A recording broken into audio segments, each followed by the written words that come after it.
Tonight, we journey back to the winter of 1892, a time when the snow fell endlessly and the flickering lamps of small towns across the countryside refused to die, burning all through the coldest nights. This is Christmas 1892, the winter. The lamps burned all night. A story of light that would not fade, of families who clung to hope when the frost seemed to conquer every street, and of one village whose warmth came not from fire, but from the hearts of its people. Before we begin, I want to welcome everyone watching. Whether you're listening from the United States, from Europe, from the quiet corners of Asia, or anywhere else across the world. Where are you joining us from tonight? And what time is it where you are? Let me know in the comments below. I always love to see how far our fireside reaches across the world. As you settle in, I invite you to take a deep breath. Let the tension of your day begin to melt away. Maybe you have a blanket nearby, a warm drink beside you, or the soft hum of winter wind outside your window. Turn down the lights, relax your shoulders, and let yourself drift gently into the rhythm of this story. Now, let's return to the snowy lanes of Christmas 1892, where the lamps glowed brighter than ever before. The storm began without warning, like a whisper that grew into a roar. By dusk, the sky had turned the color of pewter, and fine flakes danced through the air, spiraling down to meet the frozen earth. The villagers of Harrows Hollow thought it would pass by morning. Just another winter snowfall, gentle and brief. But by midnight, the world was gone beneath a white silence so deep that even the church bell seemed muffled. Along the main street, lamps burned in every window. Pale amber light pooled on the frost-bitten panes, glowing faintly against the snow that pressed close from the outside. Inside the homes, families gathered by the fire, speaking in low voices, their words mingling with the soft hiss of burning logs. Mothers tucked their children close, whispering that it would be all right. Fathers checked the lantern oil, tightening wicks, ensuring no flame would falter in the night. Outside, the wind began to sing, a long, mournful hum that wound through chimney tops and rattled at the eaves. Yet for every gust that howled, the lamps burned on. Their steady flames became sentinels in the night, watching over a town wrapped in snow and fear.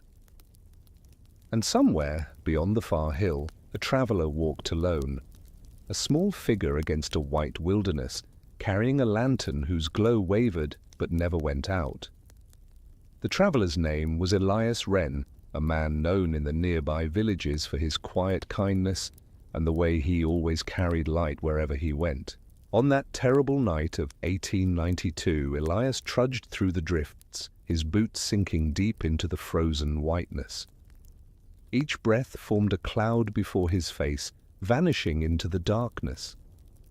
The snow fell in thick, tumbling curtains now. Not soft anymore, but heavy and relentless, as if the sky itself was collapsing under the weight of winter. His gloved hand clutched the handle of his lantern, and its golden glow swayed with his every step. Inside the small glass chamber, the flame struggled against the icy wind that clawed at it, but Elias had trimmed the wick just right. The flame bent and flickered, yet refused to die. It was all he had, in that fragile, trembling light, and he guarded it as if it were a living thing. The sound of the storm was strange that night. It wasn't only the whistling wind or the groan of snow-laden trees. It carried faint echoes, something like voices, distant and overlapping. Elias paused, listening. Was it just the wind speaking through hollow branches, or something older, something forgotten, whispering through the snow? He couldn't tell, but he felt it. The weight of the night pressing in on him, the endless white stretching in all directions. It was a world erased, where time no longer moved. His coat was rimmed with frost. The fur of his collar had stiffened, his eyelashes dusted in white. Yet beneath the thick layers, his chest burned with warmth, not from the cold, but from determination. He had promised the vicar of Harrows Hollow that he would bring the oil from the northern farmstead before the storm worsened. Without it, the lamps in the church and along the streets would fade before dawn. And so he walked through snow that reached his knees, carrying a satchel of oil tins tied tightly with rope. Each one clinked softly with his movement, a fragile sound swallowed by the vast quiet. When he looked up, he could just make out the faint glow of Harrows Hollow far in the distance, dim and golden through the white gloom. It seemed impossibly far away, like a star behind a curtain. Yet he smiled faintly beneath his scarf. He would reach it. He must. Above him the storm deepened, the sky swirling like ash. The snow was no longer falling. It was rising, lifting from the ground in spiraling waves that blurred the line between earth and sky. Elias leaned forward, bracing against the gale, his lantern pressed close to his chest. The glass had begun to frost over, muting the light. He wiped it clean with his mitten, revealing the flame. Still alive, still burning. For a moment, he stopped to rest beside a frost-covered fence. The wood was hard as stone beneath his glove, and the wind howled through its gaps like a pipe organ's mournful tune. He thought of the village children, their faces pressed to frosted windows, watching for him. He imagined them whispering, "He'll come soon, the lights won't go out." That thought, that fragile faith, warmed him better than any fire. He closed his eyes briefly and listened to the storm's voice. Somewhere deep within the wind's cry, he thought he heard the toll of the church bell, faint and far away. 1, 2, 3. He counted each strike like a heartbeat. He was not lost. Not yet. And so Elias rose again, lantern raised high, his figure vanishing into the whirling storm, a single, moving flame in an ocean of white. In the heart of Harrows Hollow, the night stretched endlessly. Snow pressed against every window, and the sound of the wind had become a constant murmur, a voice that filled every silence between heartbeats. The villagers had gathered in the town square hours earlier, before the storm swallowed the streets, to discuss what they feared most. The lamps were running low on oil. Those lamps were not mere decorations. In a winter like this, they were lifelines, small suns in a frozen world. The townsfolk believed that as long as the lamps burned, warmth and hope would remain within their walls. It was an old superstition, whispered from one Christmas to the next, but no one dared to test it. Now, in the parlour of the vicarage, several families huddled close.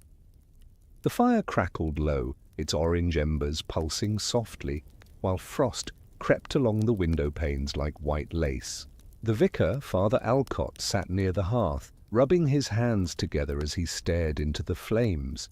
His mind was not on the fire, but on the man still out there, Elias Wren, walking through the storm with the last of the oil. Beside him, Mrs. Alcott poured tea from a small pot that had long gone lukewarm. The faint scent of chamomile lingered in the air, soft and earthy. She spoke gently, as if afraid that her words might disturb the thin thread of calm that kept the room together. "He'll make it," she said. "Elias always does." Father Alcott nodded, though his eyes betrayed his worry. "The snow is heavier than I've seen in 20 years. If it deepens, the roads will be gone by dawn." In the corner, a group of children sat together, wrapped in wool blankets. They played with candle shadows against the wall, tiny hand puppets flickering in the dim light. A little girl named Clara whispered, "When he comes back, can we see him light the lamps again?" Her older brother smiled faintly. if he gets here before the storm ends. Outside, the lamps along the street sputtered. Their light shimmered weakly through the veil of snow, glowing like tiny golden halos in the white darkness.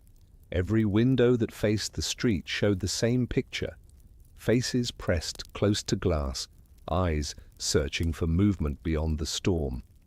The air inside the homes was scented with wax and wood smoke. Bread dough sat rising near fireplaces, forgotten in the warmth. The people of Harrows Hollow were waiting, not just for Elias, but for reassurance, for proof that no night, however long, could truly take their light away.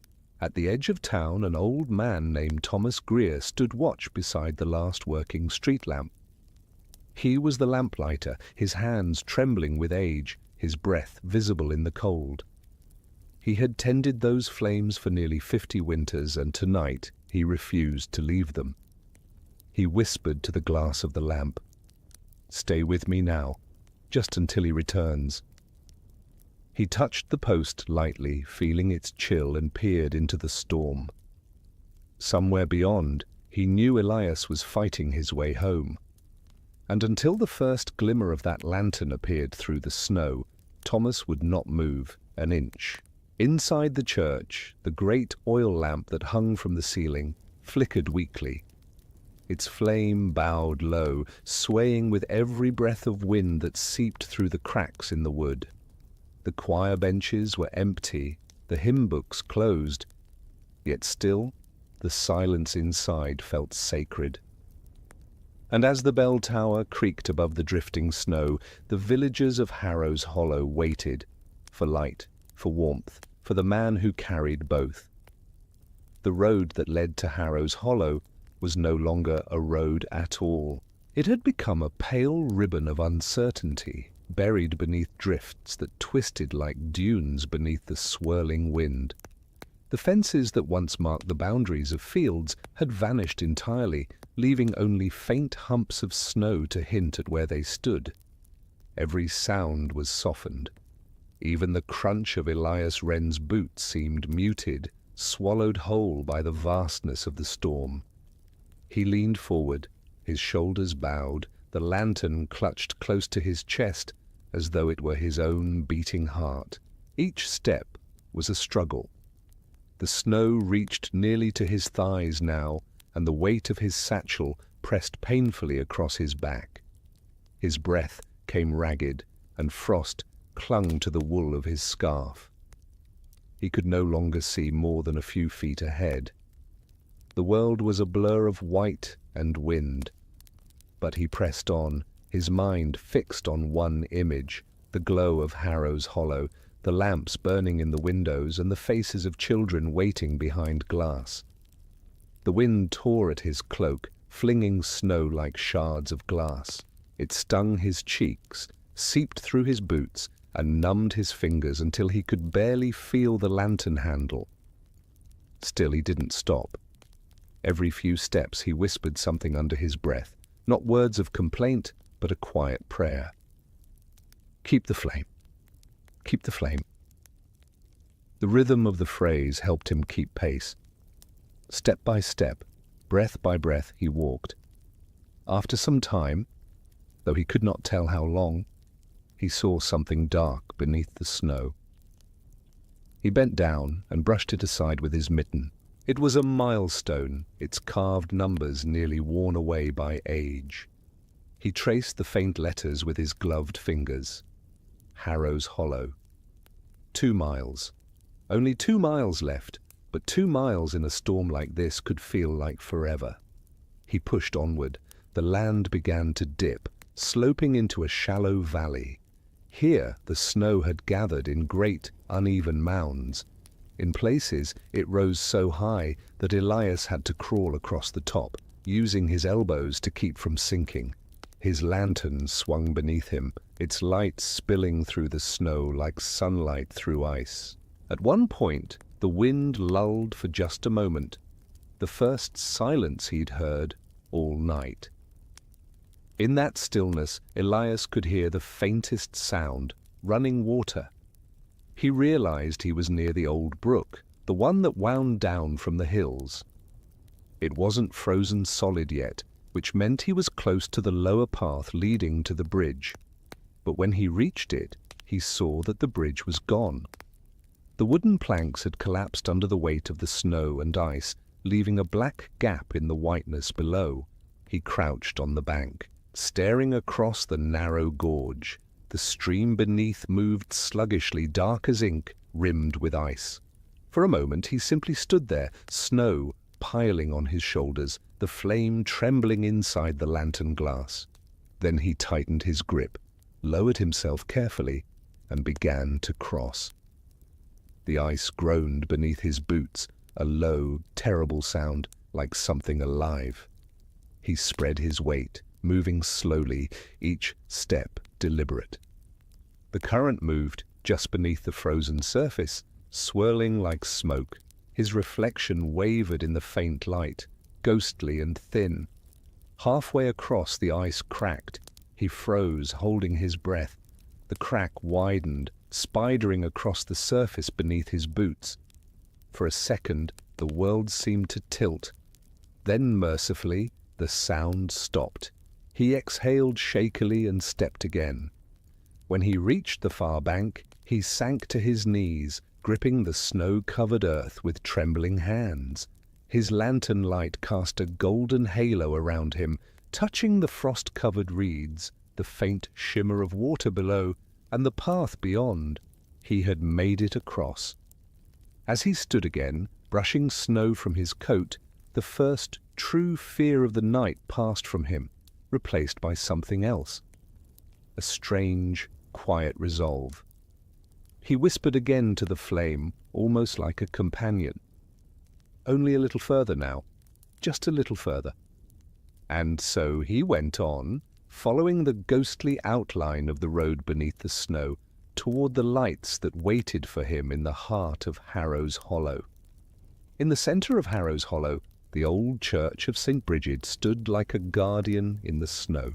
Its steeple rose above the town, half lost in the white haze that drifted through the night air. The church was more than a place of prayer.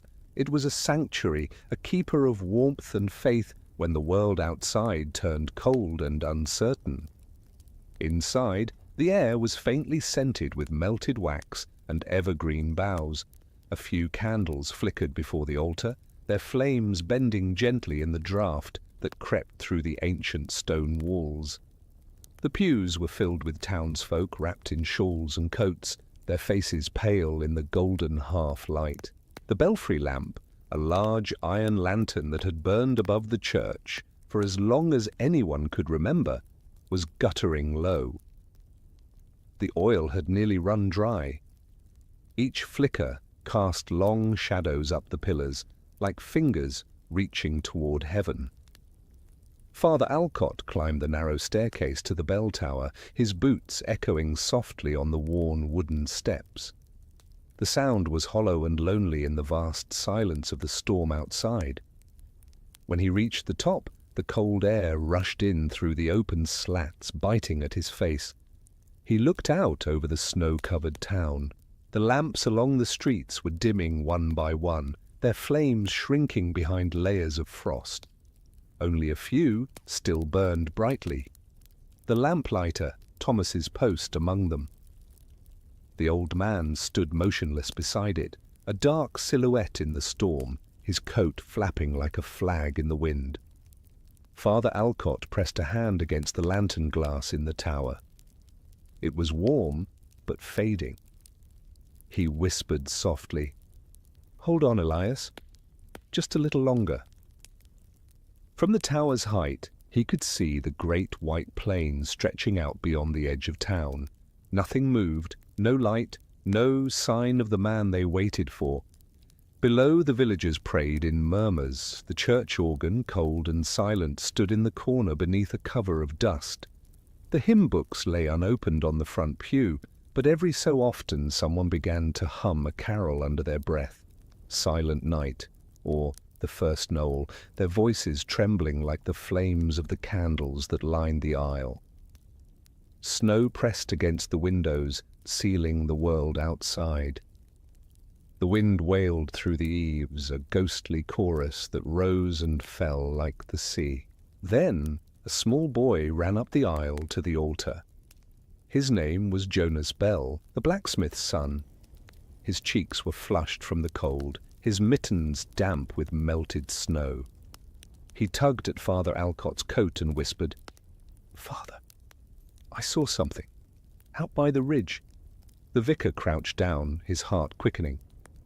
"What did you see, child?" Jonas pointed toward the window where the storm swirled thick and white. "A light," he said. "It's far off, but it's moving."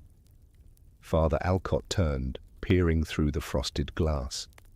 For a moment, he saw nothing but the storm. Then, faintly, just at the edge of the hill, a flicker, a trembling golden glow. "Elias," he whispered. The boy nodded, his eyes wide. "It's him, isn't it?" The vicar smiled faintly, his face weary but hopeful. "Yes, Jonas, it must be." He turned to the crowd, raising his voice just enough to be heard over the storm's howl. "He's coming," he said. "The light still burns." A murmur rippled through the church. Faces lifted, shoulders straightened. The faint hum of hymns grew stronger, warmer, as though the news itself had rekindled every heart in the room. Above them, the great bell in the tower swayed once, groaning in its cradle. It didn't ring. It only sighed, like a giant waking from sleep. But that single sound was enough. For the first time that night, the people of Harrows Hollow believed that the dawn might come after all. And far beyond the ridge, through the storm and snow, a single lantern still moved steadily through the dark. The wind softened as Elias descended into the pinewood valley. The storm still swirled above, but the tall evergreens shielded the ground like a green cathedral roof, catching the brunt of the snow in their branches. The air here was quieter, filled with the muffled sighs of falling flakes and the creak of trees bending beneath their icy crowns. Elias paused at the forest's edge, breath heaving in great plumes of steam. The lantern light shimmered across the frost-coated trunks, turning them to pillars of gold. He leaned against one, his fingers trembling from exhaustion, and listened.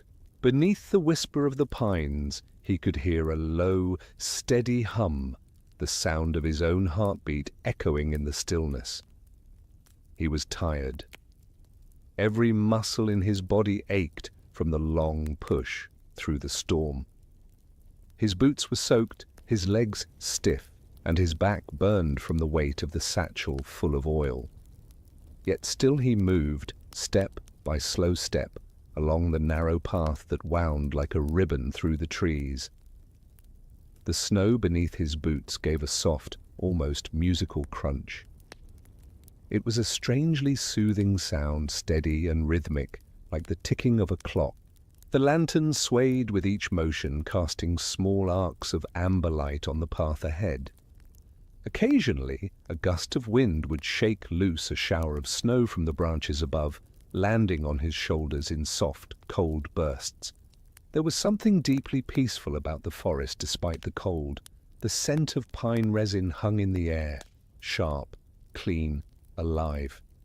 It mingled with the faint metallic tang of frost, and Elias breathed it in slowly, letting it calm him. The storm beyond the trees seemed like a different world now, distant and unreal. Here, in this frozen silence, he could almost believe the world had stopped turning altogether. After a while, he came upon a fallen tree, its trunk split by age and heavy snow. It blocked the path, forcing him to climb. As he hoisted himself over, his lantern slipped, swinging dangerously in the air. The flame flickered, nearly dying out. Elias froze, his heart lurching, and cupped the glass with his mittened hands until it steadied again. He whispered, voice rough with fatigue, "No, not yet. Stay with me. They need you still." And the flame, as if it heard him, steadied into a calm, unwavering glow. Beyond the fallen tree, the forest deepened. The path narrowed to a thin corridor between towering trunks. The moonlight, what little there was, filtered down through gaps in the canopy, striking the snow in faint silver patches. The air grew colder, sharper, and Elias could feel frost forming on the inside of his coat collar. Then he saw it, something faint through the trees ahead. At first he thought it was another reflection of his own lantern, but as he drew closer he realized it was another light, low and golden, moving slowly between the trees. He stopped. The forest seemed to hold its breath. The light flickered once, twice, then steadied. It was smaller than his own flame, and it moved as if carried by a trembling hand. Elias hesitated for a long moment, then called out softly, his voice nearly lost in the hush. "Hello? Is someone there?" The only answer was the sigh of wind through the branches. Still he felt it. He wasn't alone. As he stepped forward, the strange light withdrew, slipping deeper into the forest. Elias followed, the snow crunching beneath his boots. The air around him seemed to grow warmer, the scent of pine stronger. Somewhere in the distance, he thought he heard faint singing like the echo of a lullaby carried by the wind. He followed the glow through the maze of trees until at last he reached a small clearing. The snow there was untouched, smooth as silk, and in the center stood an old wooden shrine, half buried by drifts. Its lantern burned faintly within, a sacred flame left by travelers long ago. Elias knelt before it, brushing snow from its base. The wood was carved with the image of a winged woman, St. Bridget herself, the patron of the village. Her carved eyes seemed to gaze upon him through the frost, calm and knowing. He bowed his head, murmuring a prayer of thanks. The flame inside the shrine flickered once, sending a thin ribbon of smoke curling into the air. For a moment, Elias felt warmth, true warmth, spread through his chest. Then he stood, shoulders squared once more, and pressed on toward Harrows Hollow, where the people waited and the lamps still fought against the dark. While Elias moved through the pinewood valley, a smaller drama unfolded on the northern edge of Harrows Hollow, in a small, crooked house by the frozen river. Inside lived widow Miriam Gray, a quiet woman with silver hair tied in a dark ribbon, and a voice soft as snowfall. She had lived alone since her husband's passing 3 winters before, surviving on memories, knitting by candlelight, and tending the single rosebush that refused to die in her frosted window box. That night her cottage was nearly buried. Snow had climbed to her windowsills and the roof groaned under its weight. Yet inside, her parlour glowed with a faint, amber warmth. A single candle stood on the table beside her, burning steadily despite the draughts that whispered through the cracks in the old wood. The candle had been a gift from her late husband, a merchant who'd once brought home fine goods from London, spices, cloth, and once this tall beeswax candle wrapped in crimson silk. "It will burn long," he'd told her, smiling. "Long enough to see you through the darkest night." Tonight, she needed it more than ever. The wind howled beyond her door, battering the shutters until they rattled like loose bones. The sound of the storm was almost alive, a wailing, restless spirit moving through the hollow. But Miriam sat calmly by the fire, her knitting needles clicking in rhythm to the gusts. Every so often she would glance at the candle flame. It wavered, but did not bow. A knock came suddenly at the door, not a harsh pounding, but a faint, deliberate tap-tap, like the polite greeting of someone hesitant to disturb. Miriam froze. No one should have been out in weather like this. For a moment, She thought it was the wind playing tricks. But then it came again. Tap, tap. She rose slowly, wrapping her shawl around her shoulders, and moved to the door. "Who's there?" she called, her voice trembling. There was no reply, only the sound of the storm's breathing. Then faintly, she heard a man's voice, rough, distant. "Please, a moment's shelter." Miriam hesitated only a second before unlatching the door. The wind rushed in first, wild and cold, carrying with it a flurry of snow that scattered across her rug. And behind it stood a young man, pale and shivering, his cloak crusted with frost. His eyes were bright, though weary, and in his gloved hand he held a small, glass-covered lantern. "Forgive me," he gasped. "I'm heading for the village. I needed a moment to rest." Miriam stepped aside quickly. "Come in, dear, quickly before you freeze." He entered, closing the door behind him.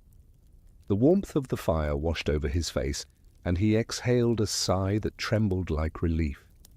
He set the lantern carefully on her table beside the candle. For a brief moment, the two flames glowed together, the steady, patient candle and the flickering traveller's light. And Miriam thought how strange it was that such small things could make a whole room feel safe. "You're headed for Harrows Hollow?" she asked softly. He nodded, wiping melted snow from his brow. "Yes, the lamps are dying. I've oil from the farm to keep them burning." Miriam's eyes softened with understanding. "Ah, you're the one they call Elias Wren." He looked surprised. "You know my name?" "Everyone knows your name on a night like this." She smiled faintly, her eyes gleaming in the candlelight. "Sit a moment. Warm your hands." He did, stretching them toward the fire. The scent of pine smoke and beeswax filled the air. Outside, the wind moaned low, circling the cottage like a restless creature. Miriam poured a little broth into a bowl from the pot hanging above the flames. "Eat," she said gently. "A light burns longer when the heart behind it has strength." Elias smiled gratefully. "You sound like my grandmother." "I sound like an old woman who's seen too many winters," she said, with a laugh that was half sigh. As he ate, his eyes drifted to her candle.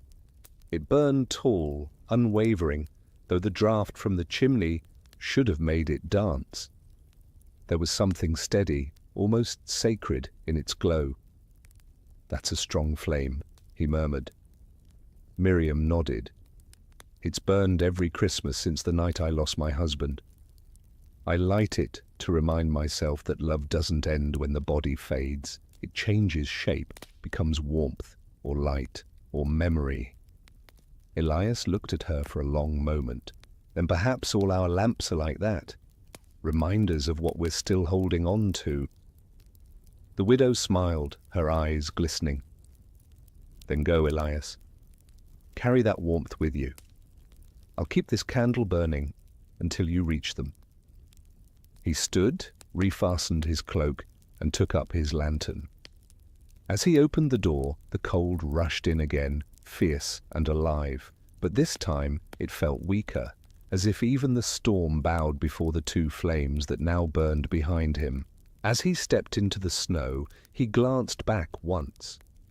Through the storm, he could see her window glowing, the widow's candle, standing firm against the night.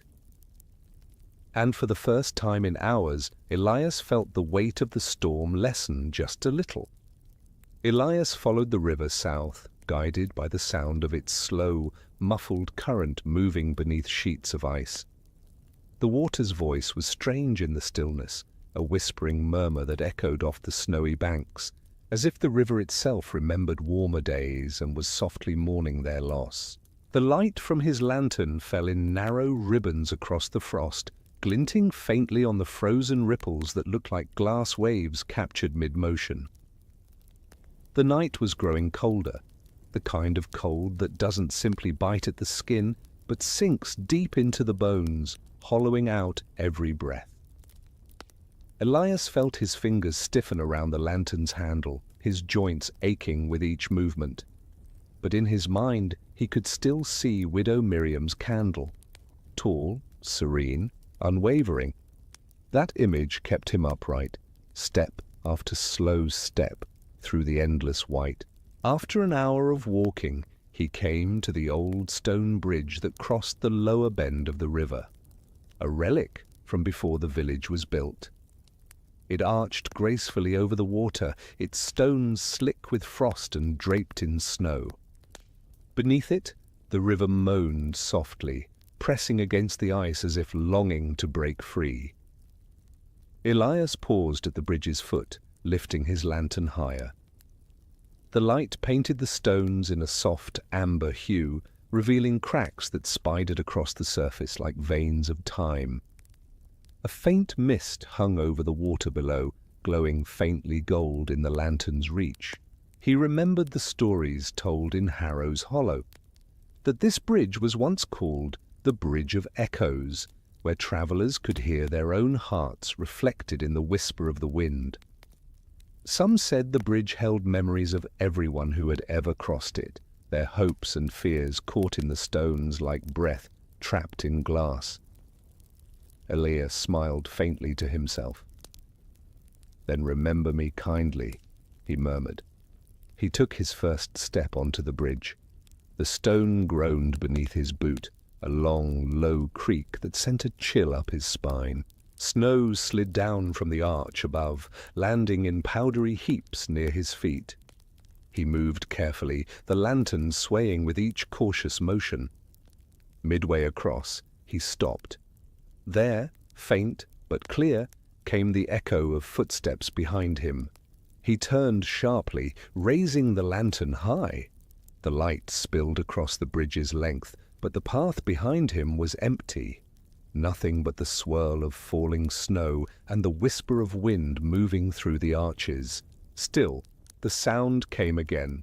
Footsteps, soft and measured, matching his own.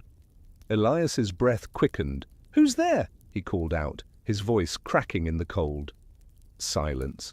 Then faintly, the sound of laughter, not cruel, not mocking, soft, like a child's giggle heard from another room. He stood still, listening. The lantern's flame flickered in rhythm with his heartbeat. And then, through the veil of snow, he saw it, a faint shimmer of light at the far end of the bridge. It wasn't white like the snow or gold like his lantern.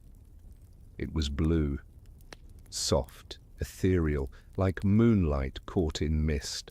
He stepped closer, squinting. The shape that emerged was small, almost human, though blurred by the flurries.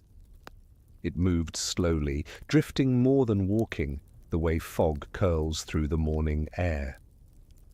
Elias froze. He had heard tales of spirits said to linger near the bridge, the souls of travellers who lost their way long ago, who waited for warmth that never came. Yet he felt no fear. The light did not seem threatening. It pulsed gently in time with the beating of his heart, as though it were breathing alongside him. He whispered, almost reverently, "You're not lost, are you?" The light hovered for a moment, then began to move again, crossing the bridge ahead of him, steady and sure. Elias followed, his boots echoing softly against the stones. As he reached the far side, the light paused once more. For a fleeting instant he thought he saw the outline of a woman, her features soft, her expression calm, her form shimmering like ice under moonlight. And then, as the wind shifted, she was gone, leaving only the faintest trace of warmth in the air. The echoing footsteps ceased. Elias exhaled slowly, his breath forming clouds that drifted away like ghosts. "Thank you," he whispered into the night. Whether the spirit heard him or not, he could not say. But something in him felt lighter, as though part of the storm had passed through him and gone on its way. He turned back once, looking across the bridge. The snow had already covered his footprints, leaving no trace of his passage. Only the river remained, whispering softly beneath the ice. Lifting his lantern high, Elias continued toward the hill that would lead him home, his path marked not by road or stars, but by faith and flame. The climb from the river valley was slow and unforgiving. Each step forward seemed to erase itself beneath new snow before Elias could take another.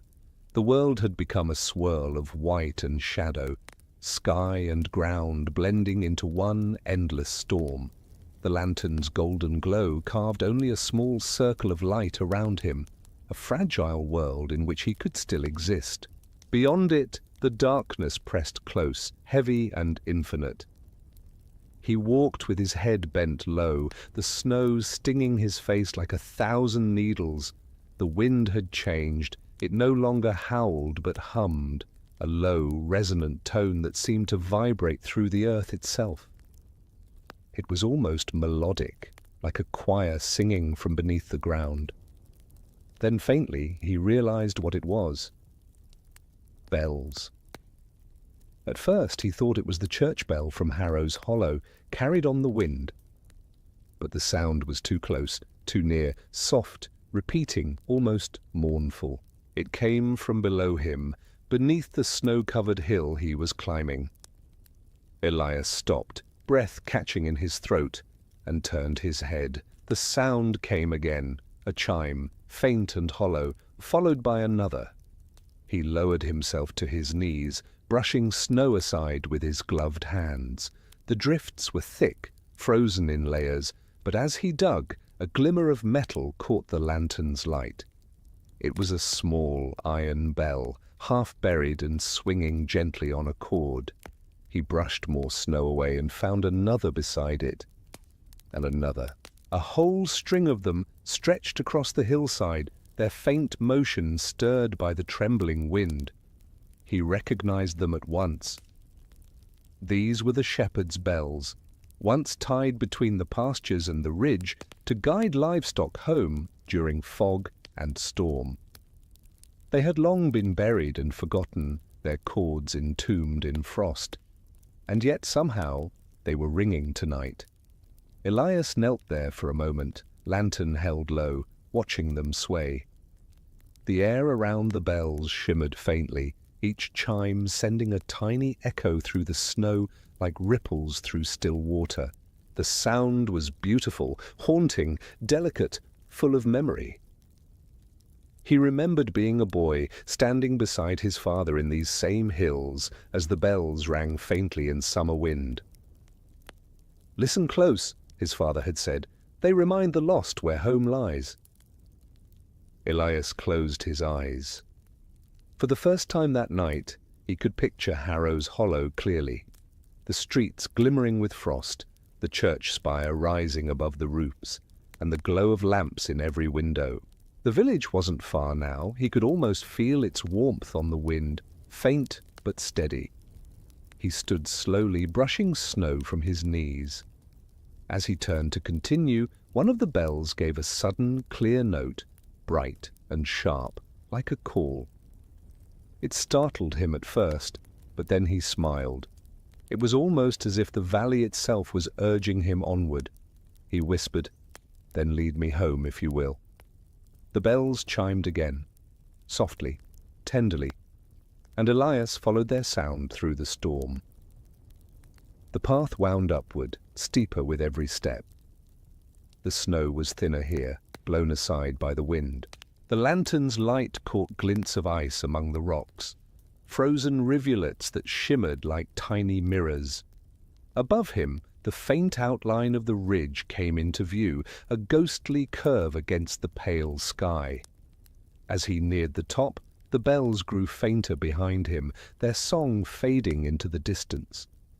But even as their music vanished, its rhythm remained in his heart, that slow, steady beat that kept him moving when every part of his body begged for rest. At last, he reached the crest of the hill. The storm was lighter here, the clouds thinning enough for moonlight to break through in silver patches. And there, beyond the valley, Elias saw it, faint, small, but unmistakable. The golden glow of Harrows Hollow, flickering through the snow like a constellation brought to earth. He stopped, breathless. His knees nearly gave out from relief. The lamps were still burning. A laugh escaped his lips, cracked and raw, but full of wonder. The light of the village shimmered through the falling snow, alive and waiting. He pressed a hand to his lantern, whispering softly to the flame within. "Do you see it, little one? We're nearly there." And though the storm still raged behind him, Elias Wren began his final descent toward the Valley of Lights, following the faint toll of bells that sang his way home.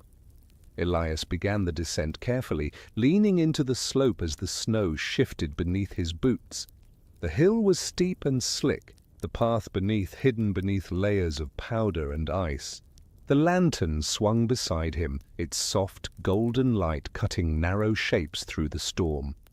Below, Harrows Hollow gleamed faintly, a small cluster of golden dots flickering against the vast pale world. The lamps, the ones that must not go out. He exhaled slowly, his breath curling into silver mist that vanished into the cold. His legs trembled from exhaustion. Every step was a test of balance, his soles slipping against the slick crust of snow. The wind roared around him again, carrying with it the scent of pine and smoke, the unmistakable breath of the village. The closer he came, the more the glow grew, until the lamps seemed to merge into one living light, pulsing softly in the darkness like a single beating heart. He thought of the people waiting inside their homes, the vicar in his tower, the lamplighter by his post, the children pressing their faces to frozen windows, searching the white for a sign of him. He imagined their whispered prayers, their trembling hands, keeping small flames alive with what little oil remained. That vision steadied him more than the firmest ground ever could. As he descended, he passed through a stand of birch trees, their slender trunks rising like pale columns in the night. The bark peeled in long ribbons that fluttered in the wind, whispering as they moved.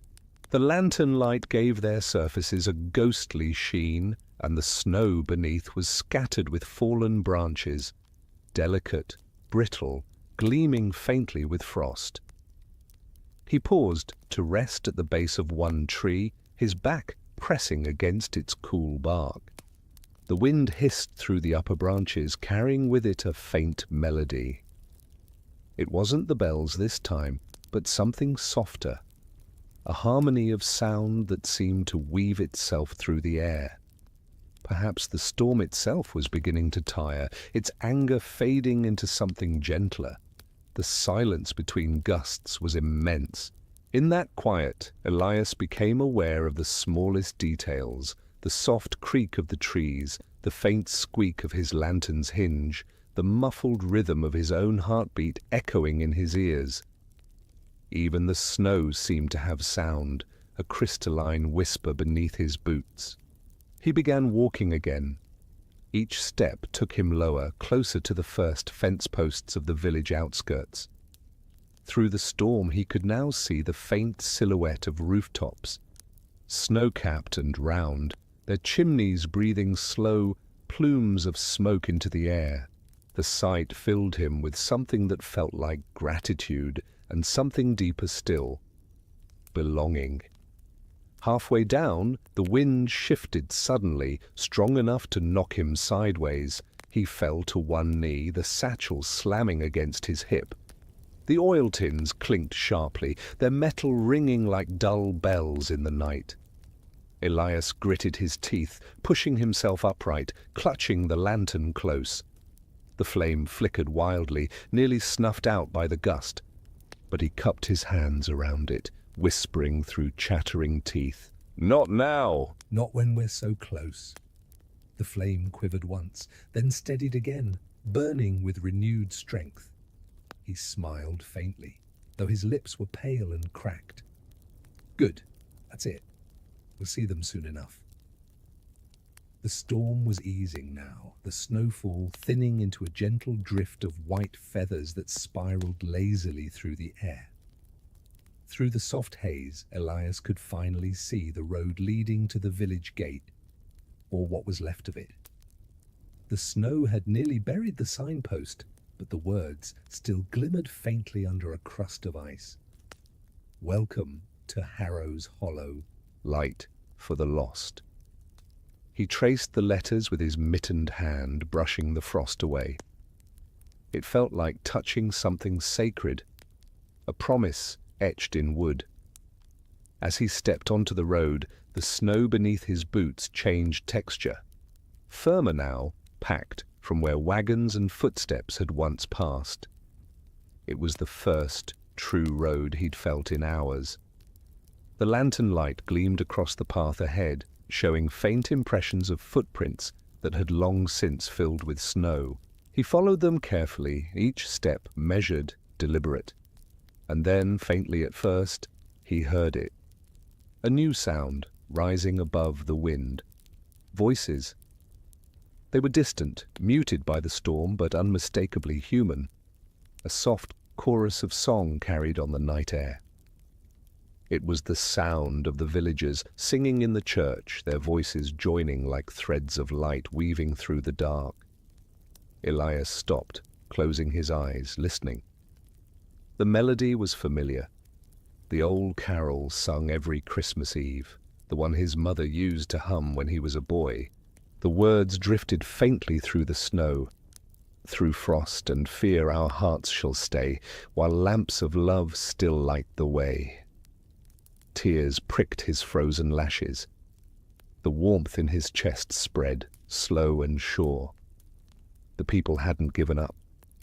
Their light still burned, in their lamps, in their song, in their hope. He lifted his lantern, holding it high, the glow spilling outward like the rising sun through mist. Ahead, the first lights of the village grew clearer, brighter, beckoning him home. He whispered hoarsely to the night, "Almost there. Just hold on a little longer." And the wind, softer now, seemed to answer with a sigh, as if even the storm was at peace with that truth. At the far end of Harrows Hollow, beside the main crossroads where the snow drifted highest, Thomas Greer, the old lamplighter, still kept his vigil. His back was bent, his eyes tired, but his spirit unbroken. He had not left his post since the storm began. Even when the wind screamed and the cold burned through his coat, the last lamp he had tended stood beside him, its flame trembling but alive, the glass nearly opaque with frost. He leaned upon his cane, breath misting in the air, muttering softly to the post as though it were an old friend.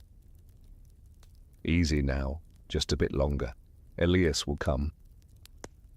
The wind tugged at his words, carrying them off into the dark.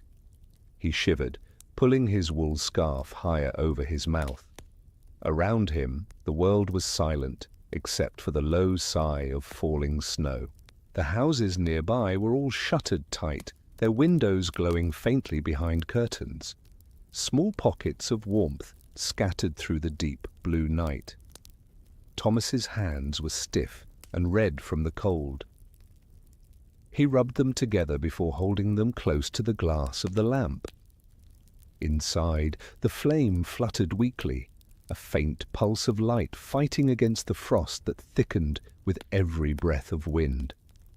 He knew it would not last much longer, not without oil. He glanced toward the ridge beyond the village, where the storm still moved in great, pale sheets.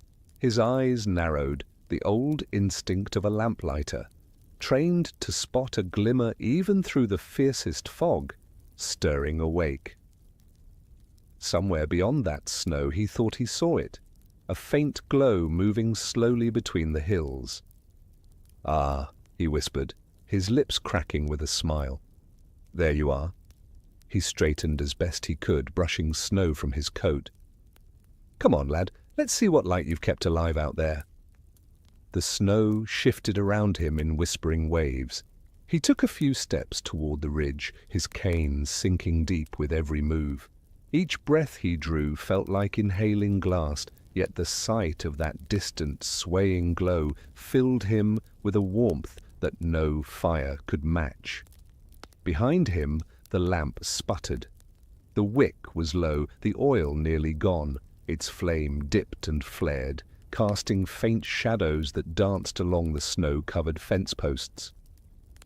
Thomas turned back, his expression softening. "Don't you dare go out now," he murmured. "He's nearly here." He reached into his coat pocket, pulling out the smallest vial of oil he had left, his reserve for emergencies. His hands shook as he unscrewed the cap and poured the last drops into the lamp. The liquid gleamed faintly before vanishing into the wick. Slowly, the flame brightened, blooming with renewed strength. "There we go," he said softly, voice trembling. "Just a bit longer, eh?" The wind carried a distant sound to him, faint but unmistakable. Footsteps, crunching through the snow, slow and uneven.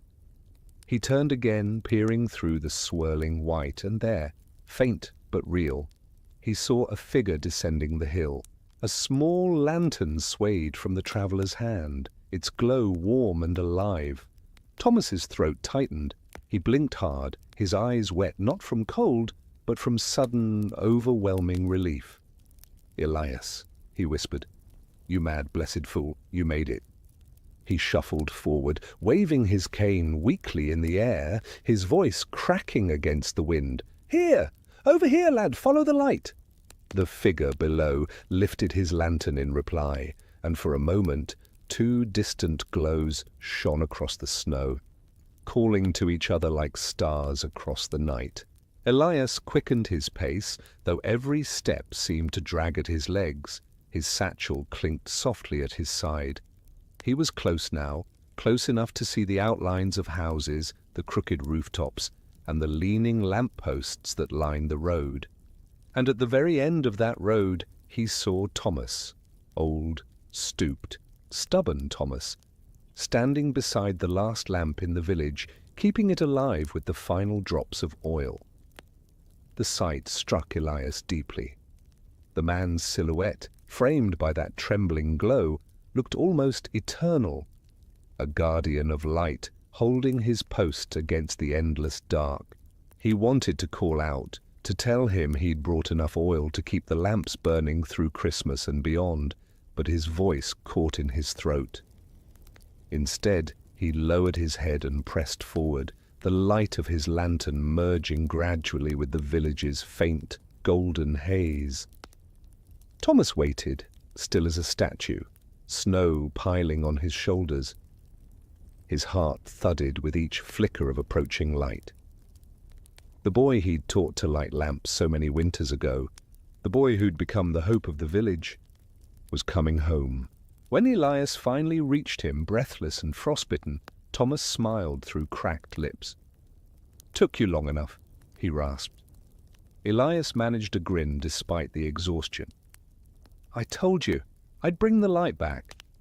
The old man chuckled, a deep, rasping sound. "Aye, and so you have." As they stood together in the snow, 2 flames burned side by side, one in the lantern, one in the street lamp.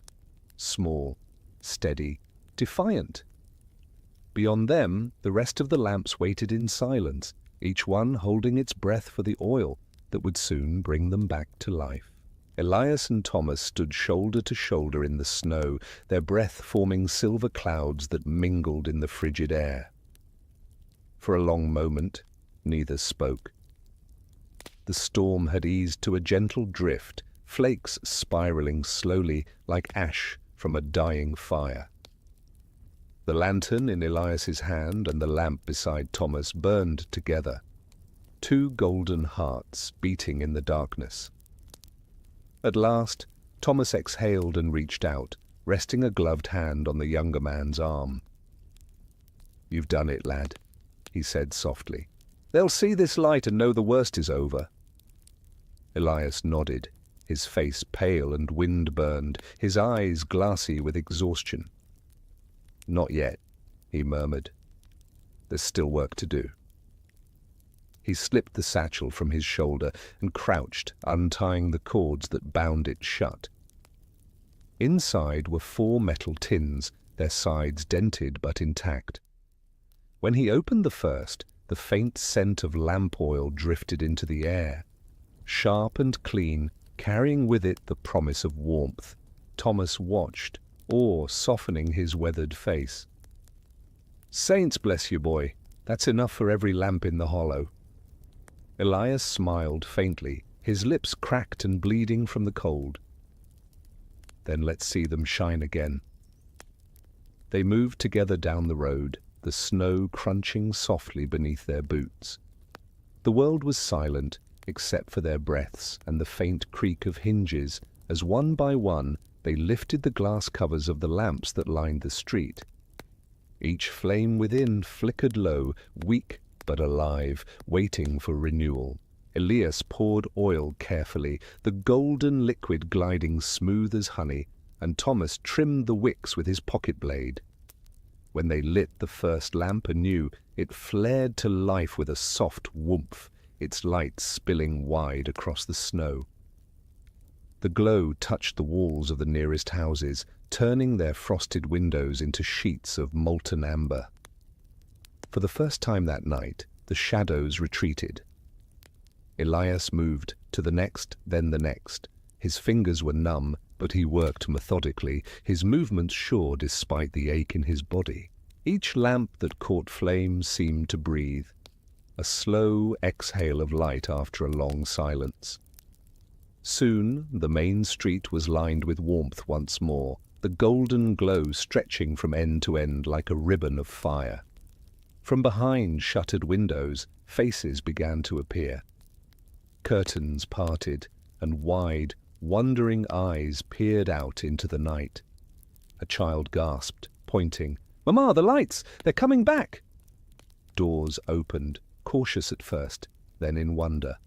Families stepped into the street, clutching blankets around their shoulders. The snow glittered around them, reflecting the lamplight until it seemed the ground itself glowed.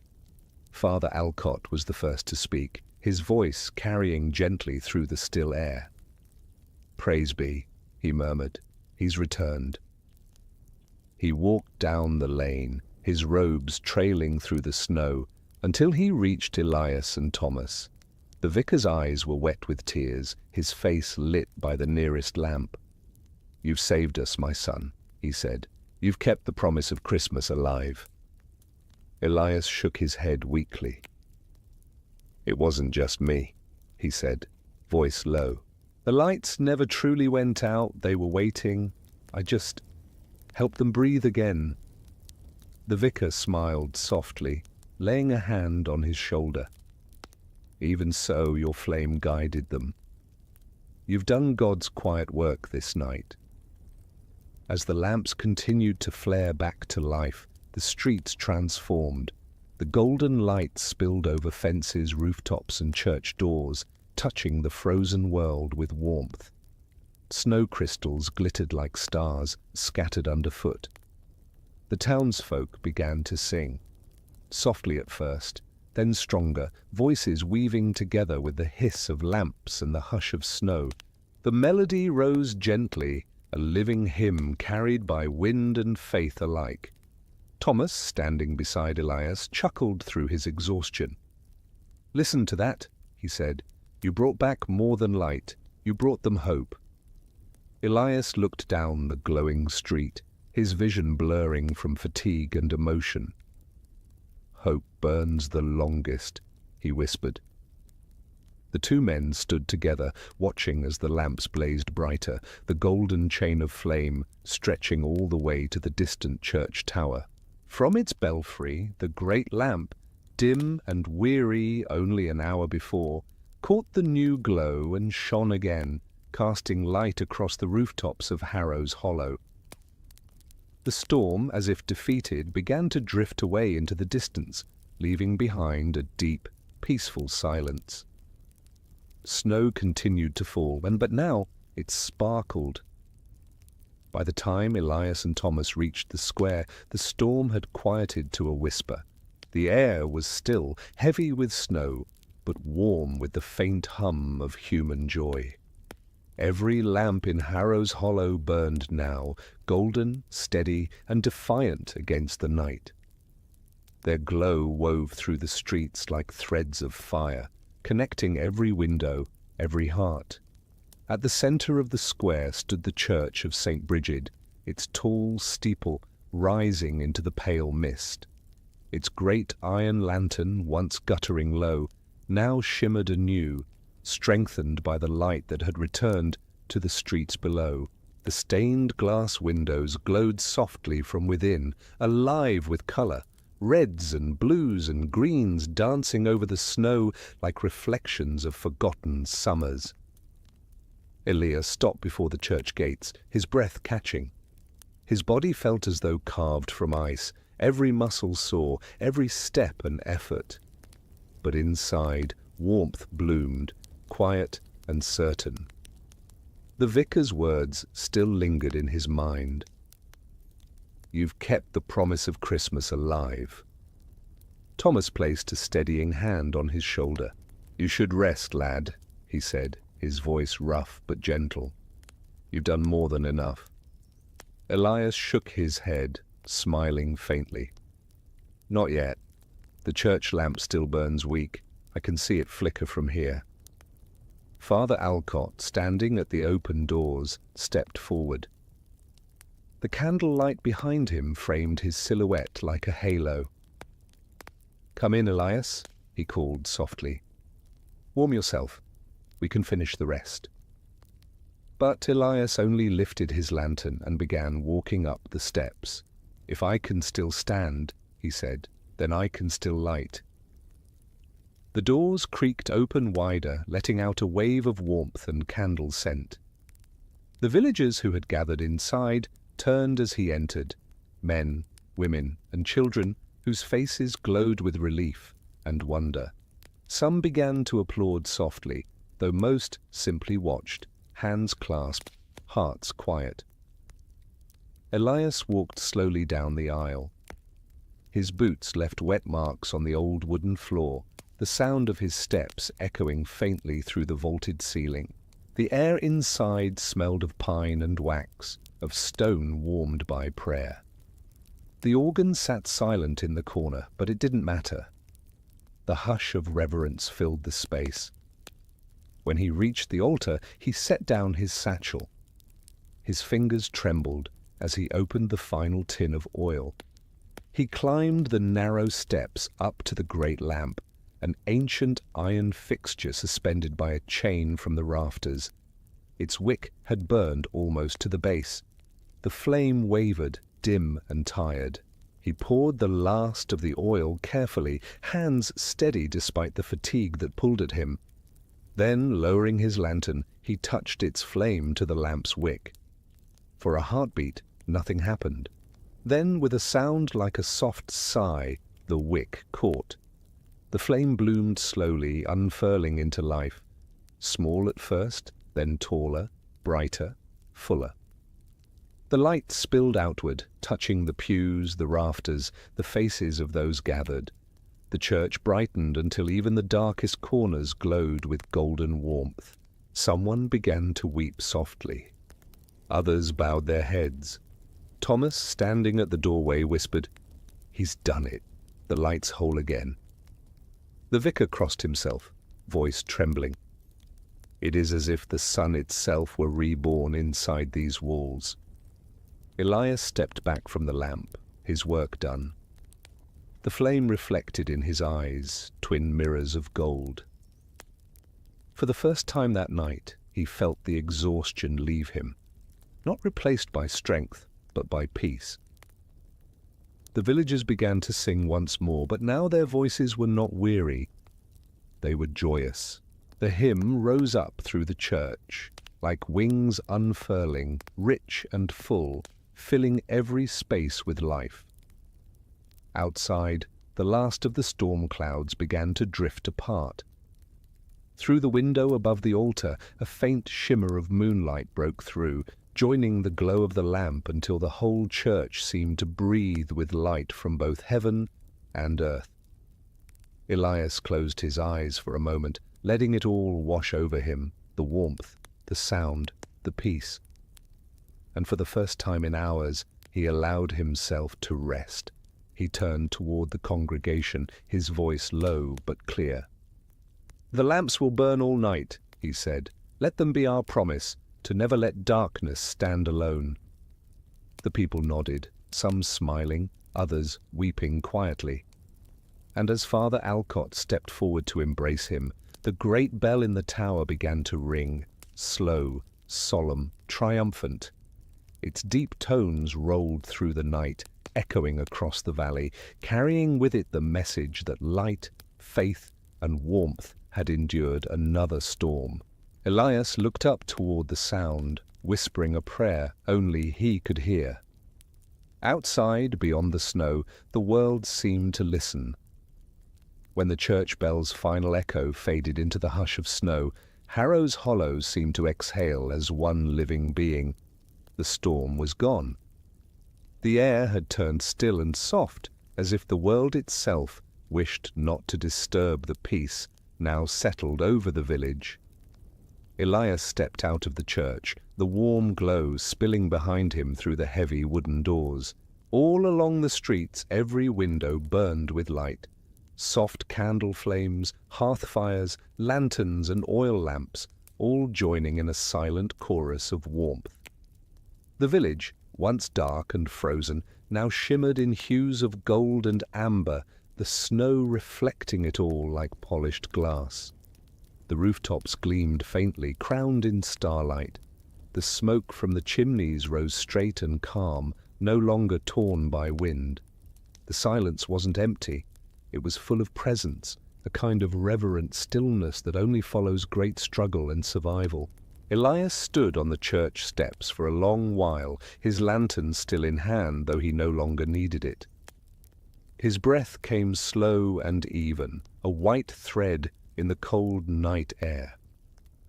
His body was exhausted, but his heart was calm. The flames he had carried, both in his lamp and within himself, had reached their home. Thomas Greer joined him, moving slowly, the old man's cane leaving deep prints in the snow. He looked out over the square and gave a soft, satisfied grunt. "Would you look at that boy?" he said quietly. "Every house lit, every heart awake." Elias nodded. His lips parted as if to speak, but no words came. He didn't need them. The sight said everything. Children ran laughing through the street, their small boots kicking up clouds of white dust. They trailed behind them ribbons of golden light from the lanterns they held, borrowed from their parents' windows. One little girl, Clara, with the red mittens, waved at him. "Mr. Wren," she called, "you brought the light back." He smiled faintly, his voice little more than a whisper. "No, little one, you kept it waiting for me." The girl laughed and darted away again, her voice joining the other children's like bells in the night. Across the square, Mrs. Alcott and her husband were handing out loaves of warm bread wrapped in cloth, their steam curling into the air. Someone struck up a carol, a soft one, and others began to hum along. Windows opened, people leaning out to wave, to call thanks, to lift candles high so that their glow joined the others. And in every window, rich or poor, near or far, a single flame burned. Some were tall and proud, others small and trembling, but none were dark. It was as if the whole village had decided wordlessly and together that they would keep the light alive until morning. Elias turned his face upward. The clouds had thinned enough to reveal the stars, sharp and clear in the night sky. The moon hung low, pale and benevolent, watching over the village below. Its light touched the snow, mingling with the golden lamplight, and for a moment the line between heaven and earth seemed to blur. He thought of the widow Miriam and her steadfast candle still burning by the riverbank. He thought of the mysterious light that guided him across the frozen bridge, of the bells that sang beneath the snow. He thought of his father's voice, long gone but never forgotten, whispering, "The lost always find their way by the light they keep alive." Thomas looked up beside him, the old man's eyes glistening. "Strange, isn't it? How one small flame can turn a night like this into something holy." Elias nodded slowly. "Maybe that's what Christmas has always meant," he said softly. "To keep the light, even when the world forgets how." The two men stood together in silence, listening to the murmur of voices and the distant hum of song. The lamps flickered gently in the wind, steady and sure. And then, almost as if the village itself sensed it was safe to rest, a calm began to fall. The children's laughter grew quieter. Doors closed softly, curtains drew. One by one, the voices faded into whispers, and soon only the lamps and the snow remained awake. It was a village wrapped in light, 1,000 small stars resting gently on earth. Elias looked out across the glowing rooftops and felt something deep within him settle, peaceful and full. For the first time in many winters, Harrows Hollow was not afraid of the dark. He took a slow breath, let it go, and whispered into the night, "Rest well, my friends. The lamps will keep watch." The night had turned utterly still, that rare stillness that comes only after a long storm, when the world itself seems to hold its breath. The air was crystalline, cold enough that every exhale shimmered like smoke, yet gentle now, no longer cruel. The lamps that lined Harrows Hollow stood tall and unwavering, their light pooling on the snow in halos of molten gold. Elias walked slowly down the street, each step leaving a soft, perfect impression in the powder. The village that had once been buried in shadow now seemed to glow from within. Every window whispered a story. A mother tucking in her children beneath a patchwork quilt, a couple sitting by a hearth in quiet gratitude, an old man whispering a prayer of thanks before sleep. The sound of the great church bell had faded, leaving behind a profound silence. But it wasn't empty. It was the kind of silence that feels sacred. The storm had taken much, the fences, the roof tiles, the calm of ordinary life. But it had also given them something far more precious, the proof that warmth could return even to the coldest heart. Elias stopped at the lamppost near the bakery, where the smell of fresh bread still lingered faintly in the air. The lamp above him burned steady and proud, its glass clear now, the frost melted away by its own gentle heat. He tilted his head to look up at it. The flame swayed slightly, almost like it was bowing in greeting. He smiled faintly, his breath curling into the glow. "You held on longer than I expected," he murmured. "Good work." His voice was soft, but the street seemed to listen. Somewhere nearby, a cat darted across the snow, leaving a winding trail of tiny paw prints. A horse snorted from a nearby stable, the sound comforting and familiar. The night had returned to itself. Thomas Greer had gone home at last, after Elias had promised to check each lamp one final time. The old man's house stood just at the end of the road, its windows burning warm and steady. Elias had watched him go, slow steps, leaning on his cane until the door closed gently behind him. Now, alone, Elias continued his rounds. He moved from lamp to lamp, his movements unhurried, almost ceremonial. He checked each wick, each glass panel, each pool of reflected light. His gloves were stiff with frost, but his heart was full. Every flicker reminded him of the people who depended on that glow. The widow's candle, the vicar's prayer, the children's laughter. Each flame was a soul in its way. By the time he reached the square again, the snow had stopped falling entirely. The sky above had turned deep violet, stars shining like pinpricks through sheer silk. The moon hovered low over the hills, silver and solemn. He paused before the church once more. Its great window glowed from within, the colors of the stained glass made brilliant by the lamplight inside. Red and blue and gold danced across the snow like a dream. Elias sat down on the stone steps, setting his lantern beside him. The flame within it was small now, flickering low.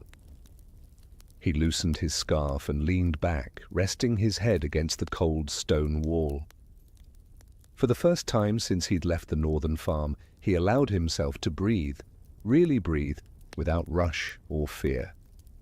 The cold nipped at his face, but it felt clean, pure. His limbs were heavy, but in that heaviness was a peace he hadn't known for years. The world, for once, didn't need him to move. The light had returned. The village was safe. He tilted his head toward his lantern. "You did well," he whispered, voice barely audible. "You made it home." The tiny flame quivered, brightened once, and then steadied, a small, eternal glow. Somewhere in the distance, a door creaked open. Father Alcott stepped out of the church, his robe trailing lightly across the snow. "Elias," he called softly, "come inside, son. There's soup on the fire. You must be frozen through." Elias smiled faintly, eyes half closed. "In a moment, Father," he murmured. "I'll stay until the lamps settle." The vicar nodded, understanding that there was a ritual in this, the final watch before rest. He left the door slightly ajar, letting a faint wedge of warmth spill into the night. Elias sat there for a long while, watching the lamps. The snow gleamed under their light, smooth as silk. The soft hum of the village's slumber seemed to rise around him. The quiet breathing of houses, the faint crackle of distant fires, the deep, slow rhythm of peace. The flame in his lantern wavered gently. Its reflection glimmered in his eyes. He whispered to the night, almost to himself. Let it burn all through the night. Let no one wake to darkness. Then he leaned back, closed his eyes, and rested beneath the gentle watch of the lamps that burned on. Faithful, eternal, unafraid. The cold stone steps beneath Elias were firm, grounding, and oddly comforting. The glow of the street lamps shimmered across the square, soft and golden, mingling with the moonlight that poured silver ribbons over the rooftops. Harrows Hollow had never looked so serene. Not in any memory he carried. He sat in stillness for a long while, lantern beside him, the flame inside burning like the heart of the night. Fatigue tugged at him gently, not with pain, but with peace. His body, weary from the long journey, began to sink into a calm so deep it felt like the world itself had wrapped him in warmth. His thoughts drifted like snowflakes on a slow wind.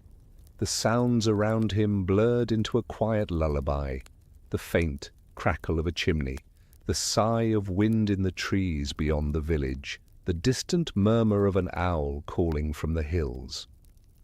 It was the kind of silence that held every sound tenderly, so that nothing seemed lost. Elias's eyes grew heavy. He tilted his head back, letting the cold air touch his face. It was clean and sharp, smelling of pine, smoke, and the faint sweetness of beeswax from the church candles. He hadn't realized until now just how deeply he'd missed that scent, the smell of home, of belonging. And as his breathing slowed, he began to dream. In his dream, he was no longer sitting on the church steps, but standing in a meadow of frost-lit grass. The snow around him glowed faintly with its own light, untouched, pure. Above, the stars shimmered, not distant, but close, like lanterns hung from a vast ceiling of glass. Each one flickered in rhythm with his heartbeat.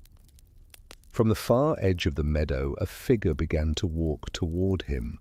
Her steps made no sound, and yet the air seemed to hum softly with her presence. When she came close enough for the light to touch her face, Elias saw her clearly, his mother, her eyes kind and shining, as he remembered them, her hands clasped in front of her. She smiled, her voice as gentle as falling snow. "You've kept the flame, my son." Elias swallowed hard. "I nearly lost it," he said. His voice sounded younger here, like a boy's. "But you didn't," she said, reaching out to touch the lantern that hung from his hand. "You carried it through the storm, and that's what matters." It was never about how bright the flame burned, only that it lived long enough to be passed on. Her touch was warm. The lantern in his hand glowed brighter, golden light spilling across the meadow. The stars above flickered in answer, pulsing softly as though they recognized their kin. "Do you see?" she whispered. "Every light you save tonight will give birth to another. Every child who sleeps beneath it will wake, believing in warmth again. And so the flame continues, through hands, through hearts, through time." Elias felt tears prick his eyes. "Will it ever go out?" His mother smiled. "Only when the last soul forgets how to hope. And that will never happen. Not while there are people like you." The meadow shimmered brighter, the snow turning to light beneath their feet. Elias could see faint shapes around them now. The villagers of Harrows Hollow, standing in the distance, each holding a lantern that glowed like a heartbeat. They didn't speak. They didn't need to. Their presence was enough. His mother's form began to fade, her light merging with the others. "Rest now," she said. "You've done what few ever do. You've carried warmth through the coldest night." "Will I see you again?" Elias asked, his voice trembling. "In every flame," she whispered, her voice already dissolving into the quiet air. "In every light that refuses to die." Then the world around him dissolved into a soft haze of gold and silver, the meadow fading, the stars dimming one by one, until there was only the gentle flicker of a single flame left. When Elias opened his eyes again, dawn was rising. The snow had turned pale blue under the early light, and a faint warmth touched his cheek. The church bells were ringing softly, not in alarm, but in greeting. Morning had come, bright and alive. He blinked against the light, smiling faintly as realization dawned. He must have drifted into sleep, lantern beside him, head bowed beneath the quiet watch of the lamps. The village stirred awake slowly. Doors creaked open, voices whispered, "Good morning," and thin trails of chimney smoke curled upward once more. And all through Harrows Hollow the lamps were still burning. Their flames, golden and soft, swayed gently in the morning breeze, a promise kept, a night survived, a light unbroken. Elias rose slowly to his feet, stretching his stiff arms. The world felt lighter now, and though the cold still lingered, it no longer bit. He turned once to look at the lamps lining the street, their glass catching the first kiss of sunlight. They no longer needed him to keep them alive. They had learned to shine on their own. He smiled, touched the lantern at his side, and whispered, "Thank you for keeping watch." When the first sunlight broke over the hills, Harrows Hollow glittered like a kingdom carved from light. The snow that had once buried it now shimmered in pale gold and soft rose. Every drift turned into a mirror for the dawn. The air was hushed, not silent, but full of a delicate calm, the kind that comes after hardship, when the world seems to pause to remember that it has survived. The lamps still burned, every single one. Elias stood in the square, his coat still dusted with frost, watching the morning light mix with the lamplight. It was a rare sight, the two forms of brightness blending together, day and night, sharing the same breath for a moment before the world changed hands. The oil he had carried through the storm had done more than fuel the lamps. It had carried the spirit of the people, their belief that warmth could outlast even the longest cold. Father Alcott emerged from the church, his robe gathered against the morning breeze. He paused at the top of the steps, looking down at the glowing streets below, then smiled. A deep, quiet smile that reached his tired eyes. "Look," he said softly, "the lamps have outlived the storm." Elias turned to him, his breath forming small clouds in the pale air. "They've burned all night," he replied, his voice still hoarse from cold. "They never once faltered." The vicar nodded. "Because faith never truly does. Even when we think it's gone, it hides in small things, a candle in a window, a song in a child's voice, a traveller's flame against the wind." He descended the steps and placed a firm hand on Elias's shoulder. "You gave us that reminder." Elias looked down, humbled. "I only carried the light," he murmured. "And what a thing it is to carry," said the vicar gently.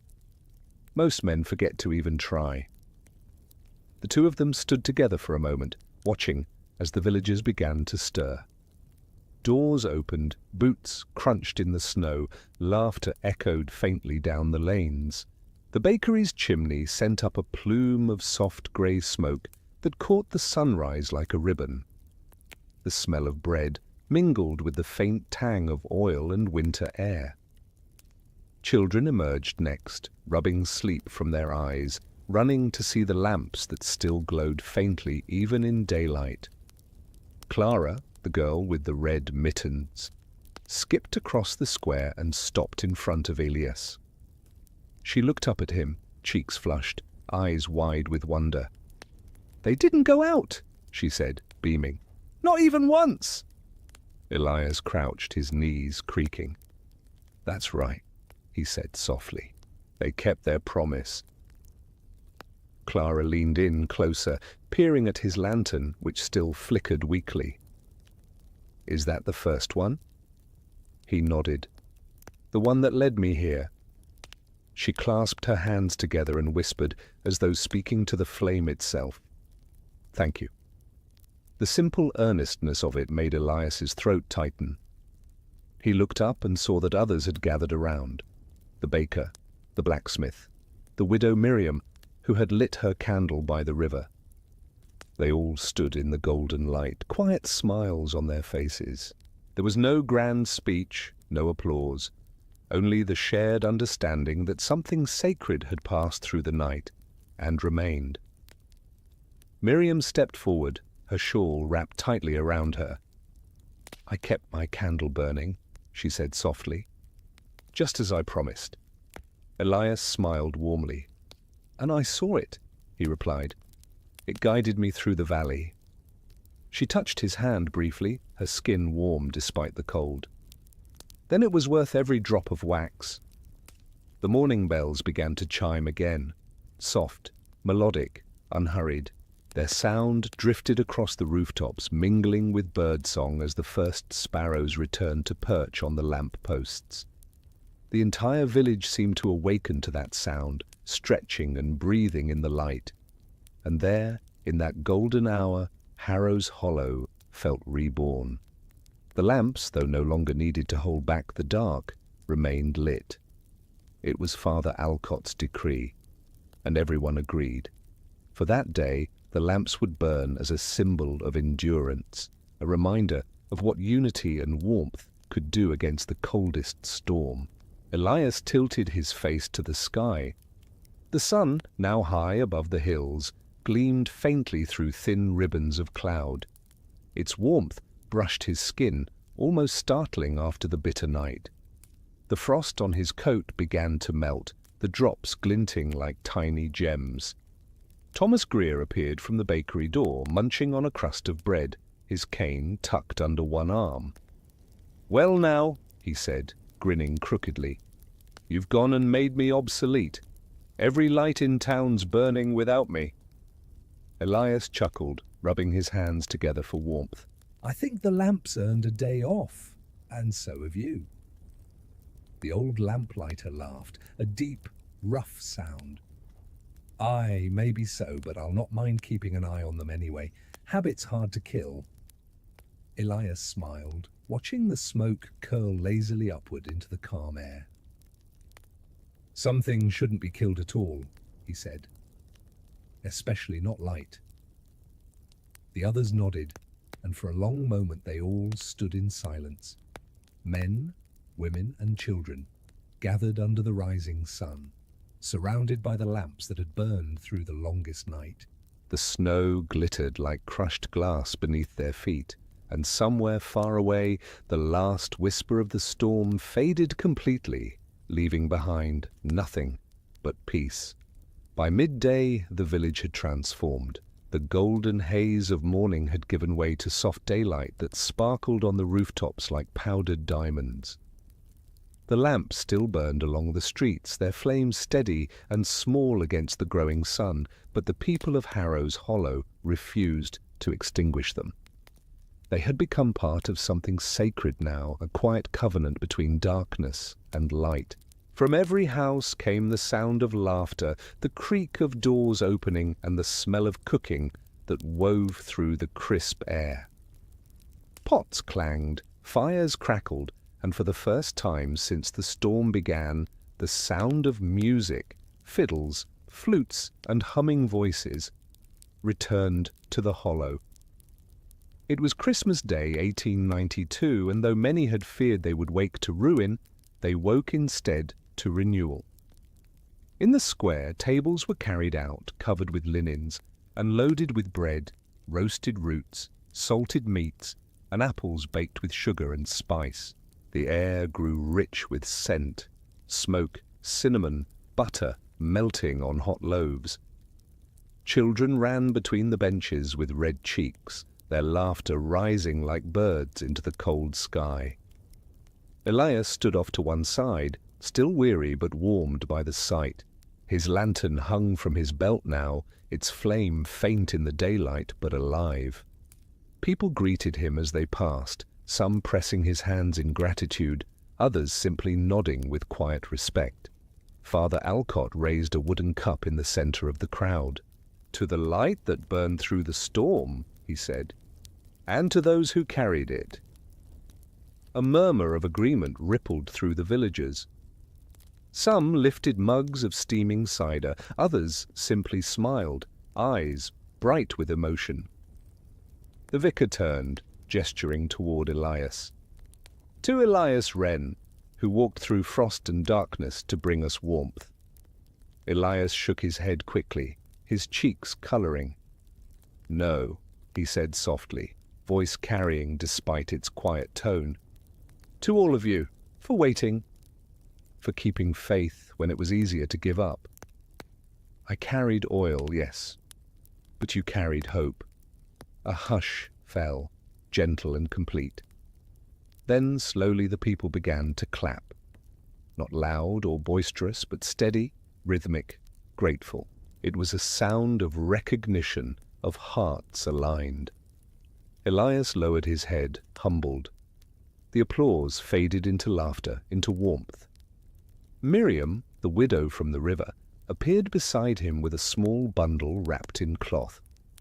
"For you," she said, pressing it into his hands.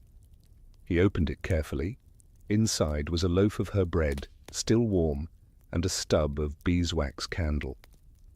"The last of my batch," she said. "You'll need it for the next journey, I imagine." Elias smiled faintly, touched. "Thank you, Miriam. I'll keep it burning." She nodded. "I know you will." As afternoon drifted into early evening, the sky deepened to soft lavender, and the sun dipped low behind the western ridge. The snow caught the colors of dusk, pink, gold, and pale blue blending into one another until the world seemed painted in light. The lamps began to glow stronger again as daylight faded, as if they too had waited for their turn to shine once more. The children pointed at them excitedly, watching how the flames danced beneath their glass shells. Thomas Greer made his way to Elias's side, munching on a sweet bun. "You know," he said around a mouthful, "this town's never going to let you leave after this." Elias laughed softly. "I don't think I mind." Thomas grinned, his weathered face soft in the golden light. "You've got lamplighter's blood, boy. You'll find no better trade than guarding the night." "I think," Elias said quietly, gazing down the glowing streets, "that the night guards itself, through us, through each other." The old man chuckled, shaking his head. "A poet now, are you?" Elias smiled, eyes soft. Maybe just a tired one. The music grew louder then, fiddles joining flutes, hands clapping, boots stamping. The people danced, slow and easy, spinning beneath the lamps whose golden glow wrapped them like firelight. Snowflakes began to fall again, light and lazy, drifting through the music, catching in hair and beards and candle flames without ever snuffing them out. It was as though the sky, too, had joined the celebration. Father Alcott lifted his voice once more, his tone warm and deep. "Tonight, let the lamps burn once again until morning. Let their light remind us, no storm, no night, no shadow lasts forever." A cheer rose from the crowd, full and bright, echoing off the hills. Elias watched as the people of Harrows Hollow feasted and laughed, their faces glowing in the light of the very lamps they had feared to lose. For the first time in years he felt not like a traveller, but like a man who had arrived exactly where he was meant to be. Above them, the stars began to pierce the indigo sky, each one steady and sure. The lamps flickered in answer, as if they too were stars, just closer to earth. Elias looked up at them, his lantern swinging gently at his side, and whispered to himself, "Let them burn, let them always burn." That night, the celebration quieted into something softer, gentler. The snow had begun again, not in anger but in peace, fine flakes that drifted slowly through the still air, catching in the lamplight like falling stars. The square was nearly empty now. The tables had been cleared, the fires banked, the children carried home by drowsy parents. Yet the village still glowed as if day lingered inside it. Elias sat on the low wall beside the fountain, his lantern beside him, the flame within moving in slow rhythm with his breath. Around him the lamps hummed faintly, a sound that was not truly a sound but more a feeling, as though every flicker spoke the same wordless promise: we remain. The air was quiet enough to hear the snow landing. Soft shh sounds, as it built delicate layers on rooftops and fences.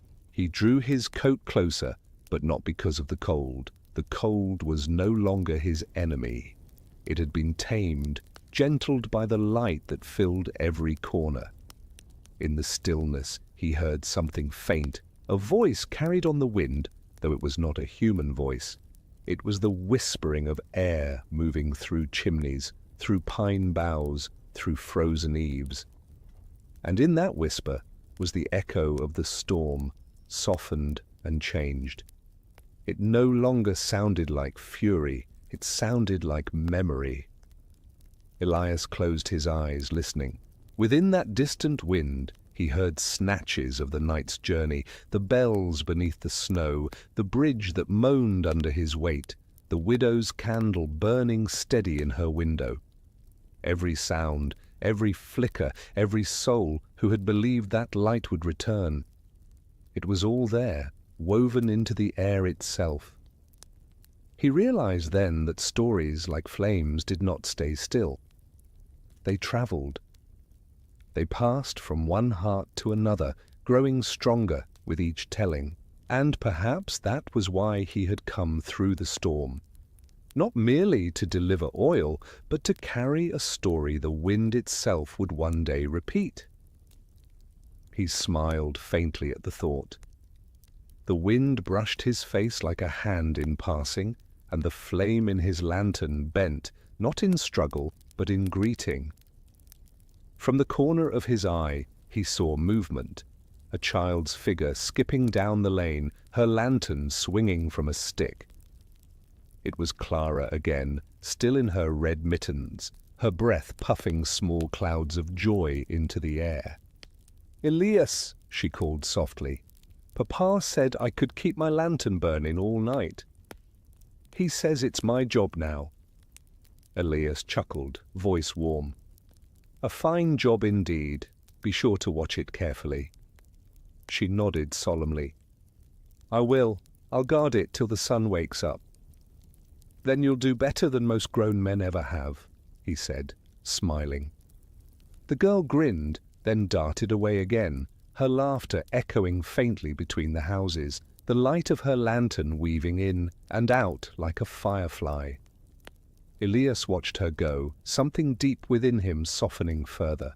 Perhaps that was what it meant to pass on a flame, not to keep it forever, but to entrust it to those who could carry it forward. As he sat there, the widow Miriam's candlelight flickered faintly in the distance, visible through the soft haze of snow. Beyond that, in the church tower, the great lamp still glowed steady, and from its belfry a faint golden light poured into the heavens. The wind shifted again, passing through the square with a sound almost like speech. Elias tilted his head, and for a heartbeat he thought he heard words within it. Words not of storm or sorrow, but of gratitude. "Thank you for the light." He smiled faintly, eyes glistening in the glow. "You're welcome," he whispered back, not certain to whom he spoke. The village, the night, the spirits of the storm, or perhaps all of them at once. The lantern flame beside him fluttered, then steadied, its light reflecting softly in his eyes. In that moment, he understood, the story of this night would not end when the lamps went out. It would move through time as quietly as snow, passed from hearth to hearth, from child to child, and long after he was gone, someone would still whisper of the year the lamps burned through Christmas, of the man who carried light through the blizzard. And when that story was told, perhaps a single candle would be lit in some window, and in its small glow, the memory of warmth would live again. Elias leaned back, closing his eyes, and let the whispering wind carry his thoughts away. Above him, the stars burned steadily, mirroring the lamps below. Heaven and earth, light and snow, man and memory, all of them, at last, in harmony. The dawn of the next day came softly, slipping into Harrows Hollow like a guest who didn't wish to wake the household. The lamps still burned, their flames pale now against the gentle glow of the new sun, but still alive. The storm was a memory, one written into every drift of snow, every melted path, every grateful heart. Elias woke in the small room above the bakery, wrapped in quilts that smelled faintly of flour and wood smoke. The baker's wife had insisted he sleep there, just for a night, until your strength returns. He had resisted at first, but fatigue had claimed him before he could protest again. Now, as he sat up, the morning light filtered through the lace curtains, painting soft patterns on the floorboards. The village below stirred with slow, peaceful motion. The sound of brooms sweeping porches, kettles whistling, doors opening to let in the day. He rose, stretching stiff muscles, and dressed carefully, his fingers still stiff from the cold. His lantern hung on a hook by the window, its flame finally extinguished. For a moment he just looked at it. The glass fogged from yesterday's cold, the metal slightly bent from the weight of the journey. Then, quietly, he smiled. "You've earned your rest," he murmured, brushing the soot-streaked frame with his thumb. When he stepped outside, the air was crisp but kind, scented faintly of baking bread and pine. The snow in the streets had been trampled into smooth, glittering paths, and everywhere he looked, the lamps still glowed faintly, though their flames were now dwarfed by daylight. No one had the heart to snuff them yet. He made his way toward the church. The bells had rung once at sunrise, but now they were silent. The door stood open, and the warm scent of wax and cedar drifted through it. Inside, Father Alcott sat at a wooden desk near the altar, writing something with careful, deliberate strokes. When he saw Elias approach, he smiled warmly. "Good morning, my son," he said.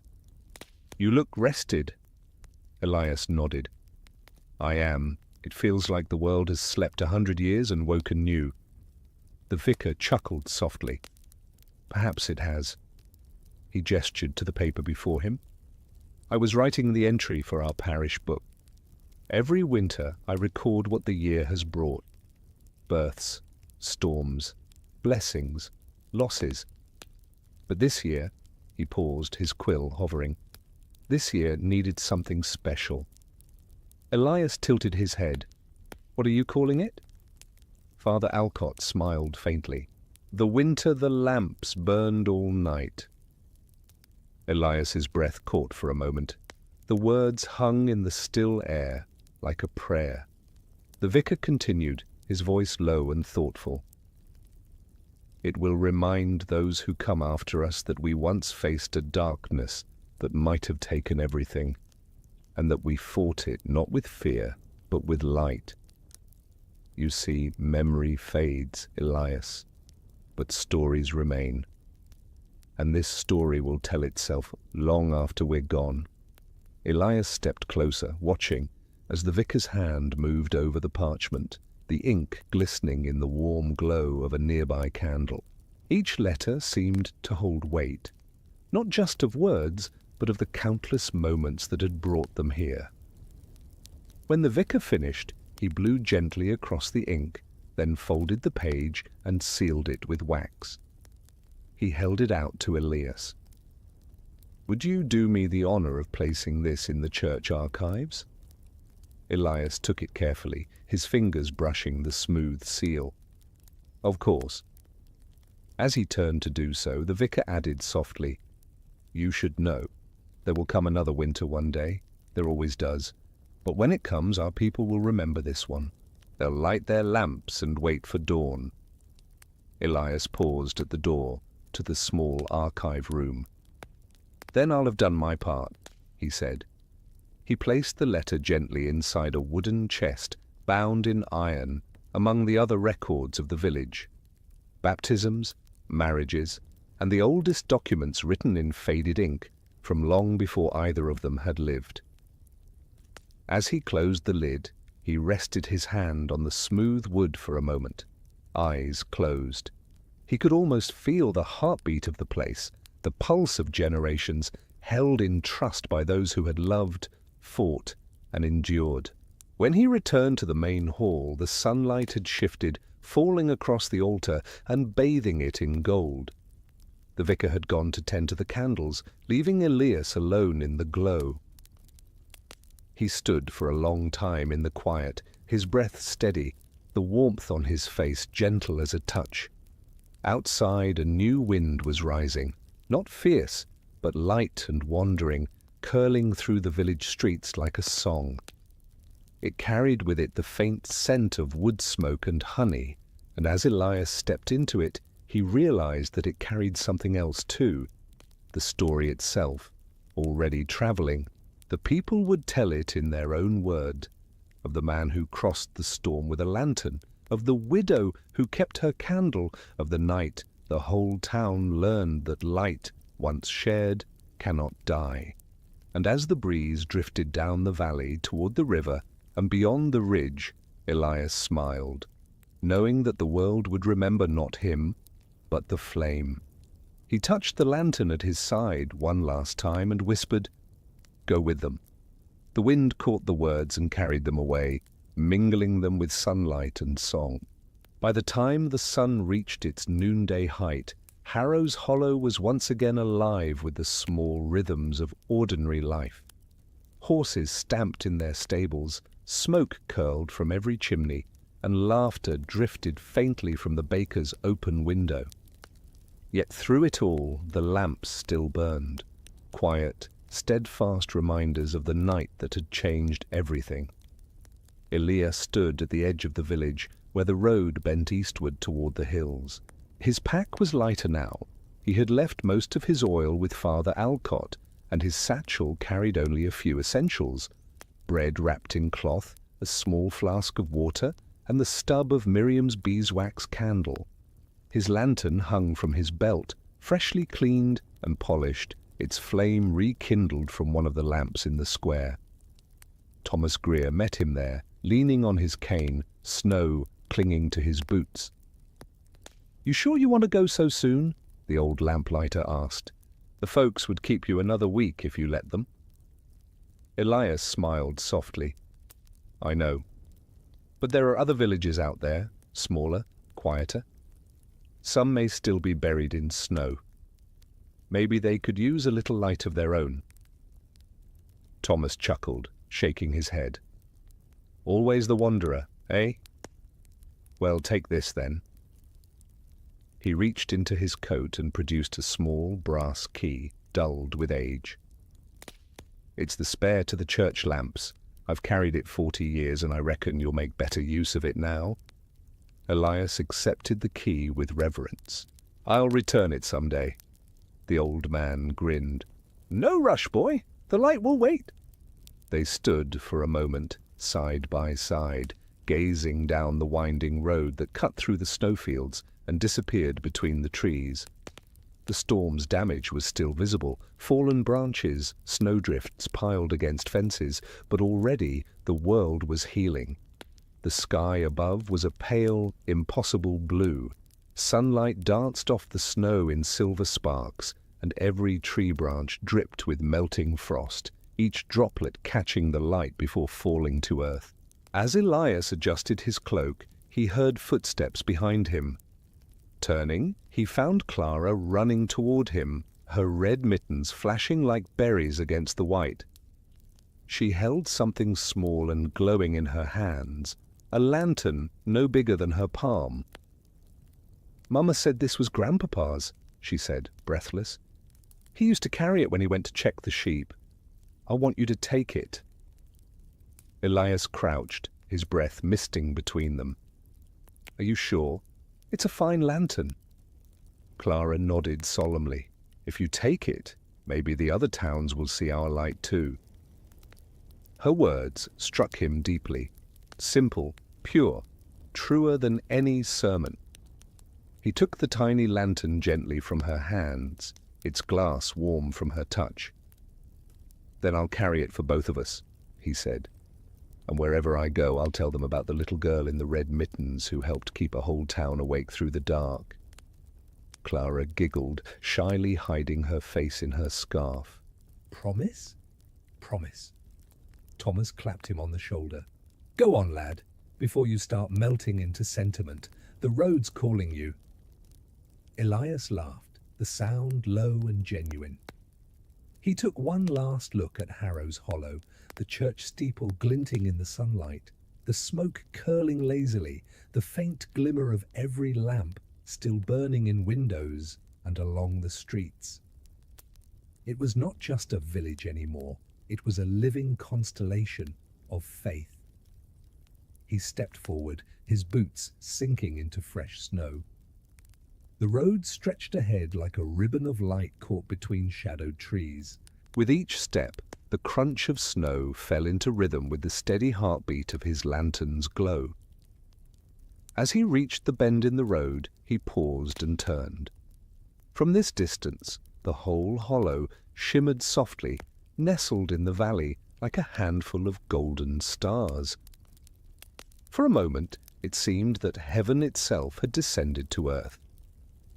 He raised his lantern in silent farewell.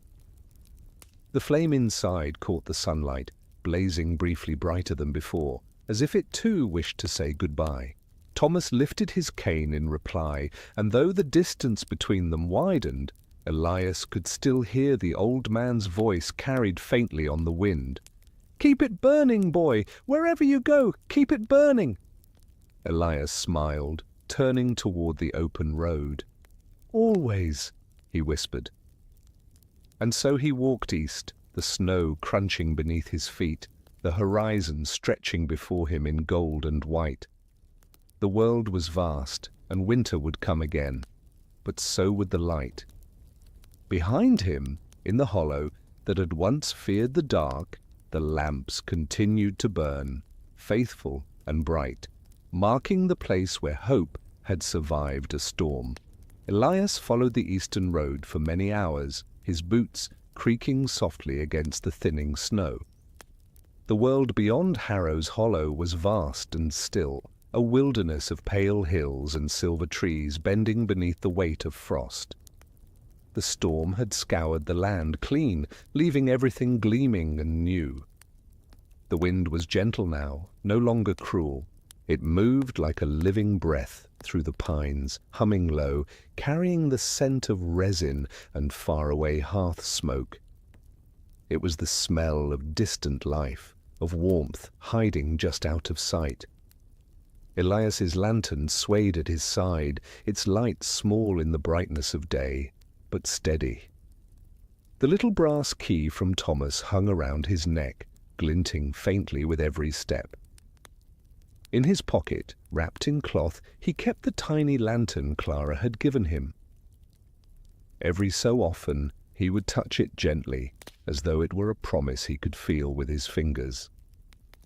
The road curved down into a wide valley.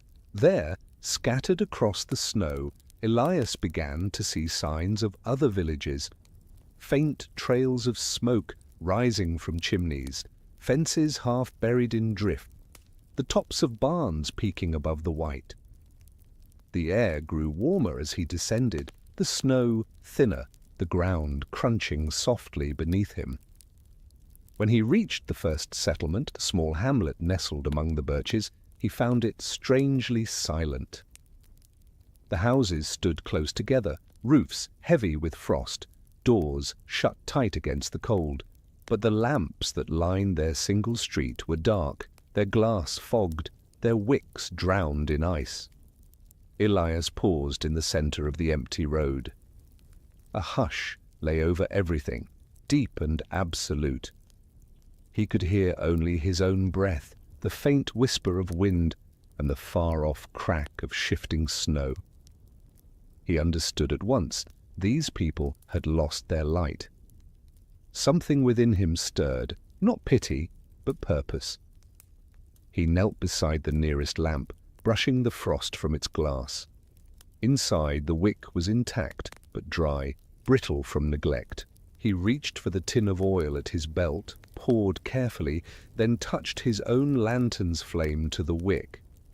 The light caught slowly, then bloomed. A thin column of golden warmth rose through the cold air. The flame wavered, then steadied, casting long shadows that spilled across the snow. The silence changed. Somewhere behind one of the shutters, a voice gasped softly. A curtain moved, then another. One by one, faces began to appear in windows, tired, pale, but wide-eyed. A door creaked open, and an elderly woman stepped out, her shawl drawn tight, her breath visible. "Who's there?" she called, voice trembling. Elias lifted his lantern. "A friend," he said gently. "I bring back the light." The woman blinked at him, uncertain, then looked at the glowing lamp beside him. Her eyes filled with tears. "We thought we'd lost it," she whispered. "Not lost," Elias said softly. "Just waiting." He moved to the next lamp, and the next. His hands worked carefully, rhythmically. With each one that bloomed to life, the air seemed to grow warmer. doors began to open. People emerged, children clinging to their parents, men brushing frost from their coats. Soon, half the hamlet stood in the street, faces lifted toward the returning glow. A small boy tugged on his mother's sleeve. "Mama," he whispered, "is it Christmas again?"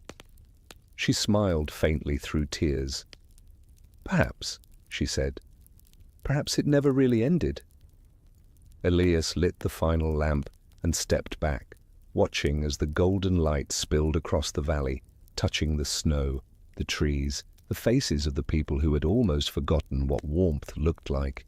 For a moment, it was as though the lamps of Harrows Hollow had found their reflection here, a twin flame spreading across the world. The old woman approached him again, her voice shaking. "Who are you, traveler?" Elias hesitated, then smiled softly.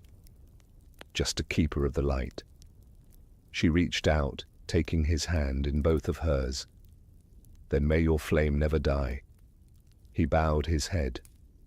"Nor yours." As evening settled, he shared bread with them, listening to their laughter, their stories, their quiet joy at seeing their lamps alive again. They spoke of the storm that had sealed them in, of nights spent in darkness, praying for morning. Elias told them only this: light finds its way back. Always. When the stars rose and the lamps of the valley burned like a mirror to the sky above, Elias knew it was time to continue. The people offered him food and a bed, but he only smiled, pointing to the horizon. "There are more valleys," he said. "More nights that still need dawn." He shouldered his pack, lifted his lantern, and began to walk again, his flame small but unwavering, a single spark against the immense dark. Behind him, the people of the valley watched until he disappeared among the birches. Then, turning toward their newly lit streets, they began to sing, the same hymn the villagers of Harrows Hollow had sung when the storm broke. "Through frost and fear our hearts shall stay, while lamps of love still light the way." The sound drifted after him like wind through bells, following him into the night. Night came quietly over the Birch Valley, folding the world once again in its dark velvet cloak. The stars appeared one by one, steady and clear against the deep blue sky. Their light touched the frozen branches, and in the distance, the small hamlet Elias had left behind shimmered faintly, its street lamps glowing like a constellation on the earth. Elias paused on the ridge above the valley and looked back. From where he stood, the lamps were tiny points of gold, scattered like fireflies in the snow.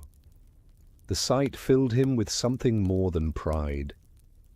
It was peace, vast and humbling, a knowledge that what he had done here would live far beyond him. He whispered into the still air, "Keep burning." The wind caught his words and carried them down through the trees, as if to deliver his message to every window, every flame. The road ahead curved eastward, winding through forests thick with pine and spruce. The snow here was untouched, the silence deeper, the night more profound. His lantern threw a small, warm circle around him as he walked, each flake of snow that drifted through its light momentarily turning to gold before vanishing into shadow. He walked for hours, the rhythm of his boots on snow like a slow heartbeat. Though the cold bit at his cheeks and fingers, his heart burned steady.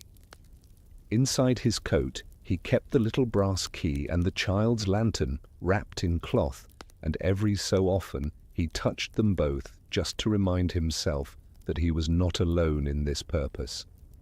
Near midnight he came to a crossroads where the forest opened into a wide clearing.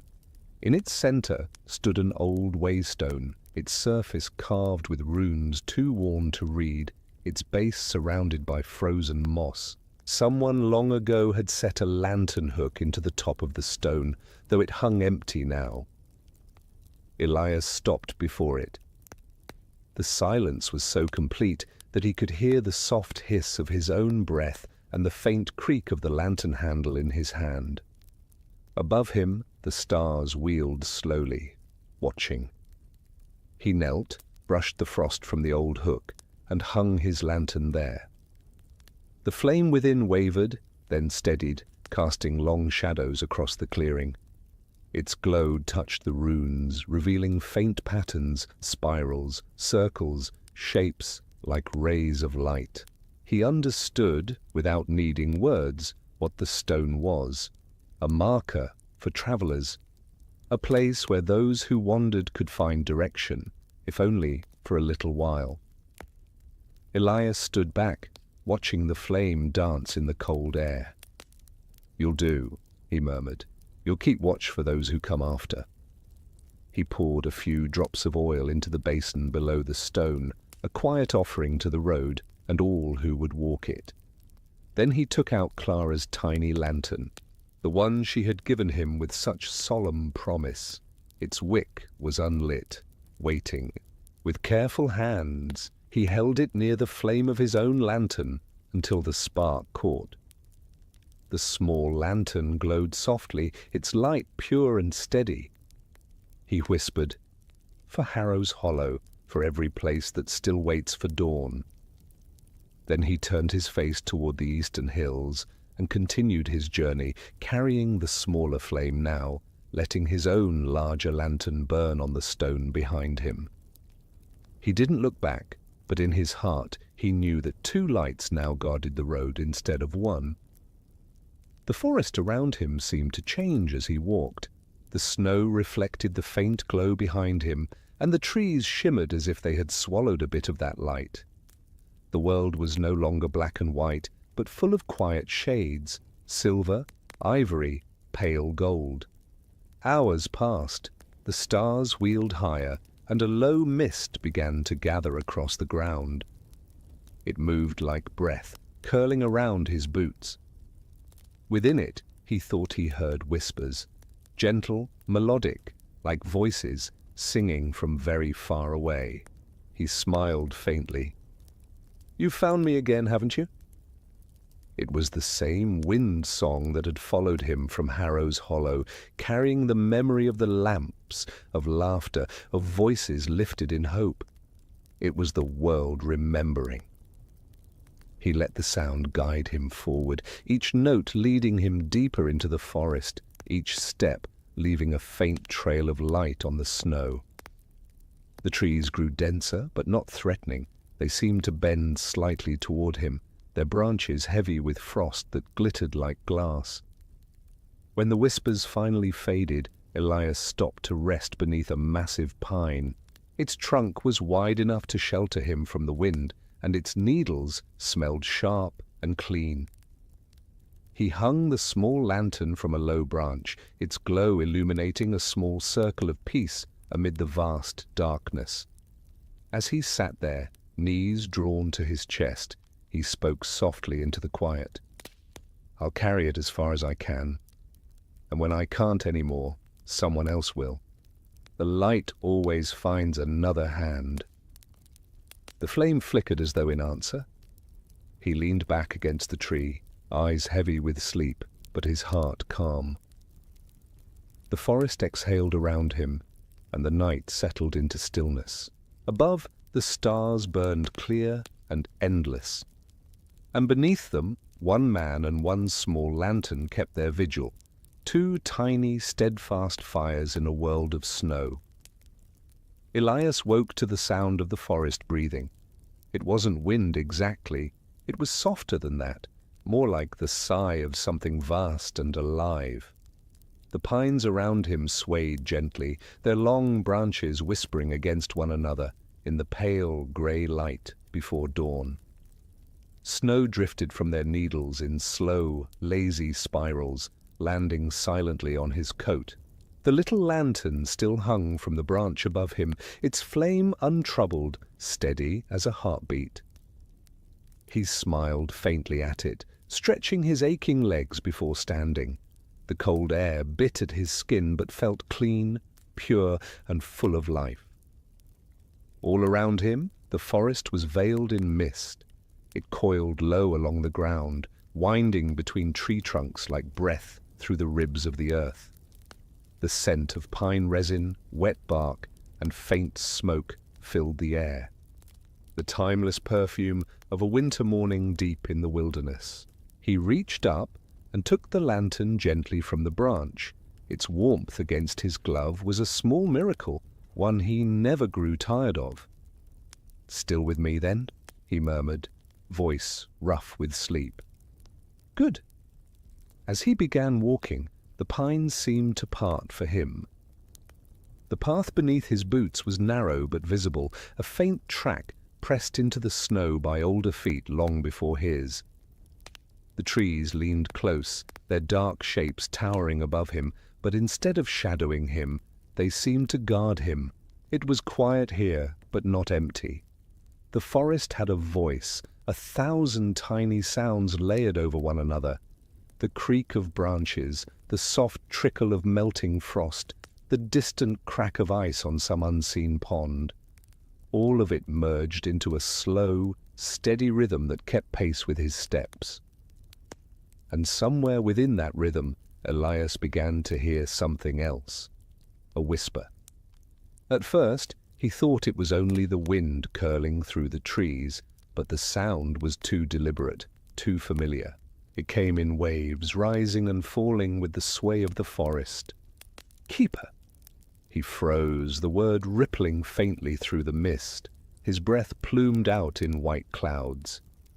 "Who's there?" he called softly. No answer came, only the slow sighing of the pines. But then it came again, gentler, almost fond. "Keeper of the flame." The voice was everywhere and nowhere, moving through the air like music. Elias stood still, his lantern raised. The light caught the mist, turning it into a golden haze. Through it, he thought he saw shapes, faint outlines of figures between the trees. They flickered in and out of view like reflections on water. He didn't feel afraid. The air was too calm, too reverent. Whatever these presences were, they meant no harm. "Who are you?" he whispered. The mist shifted, and a figure stepped forward. Tall, graceful, barely more than light and shadow. Its eyes glowed faintly, like two small embers in a face made of winter air.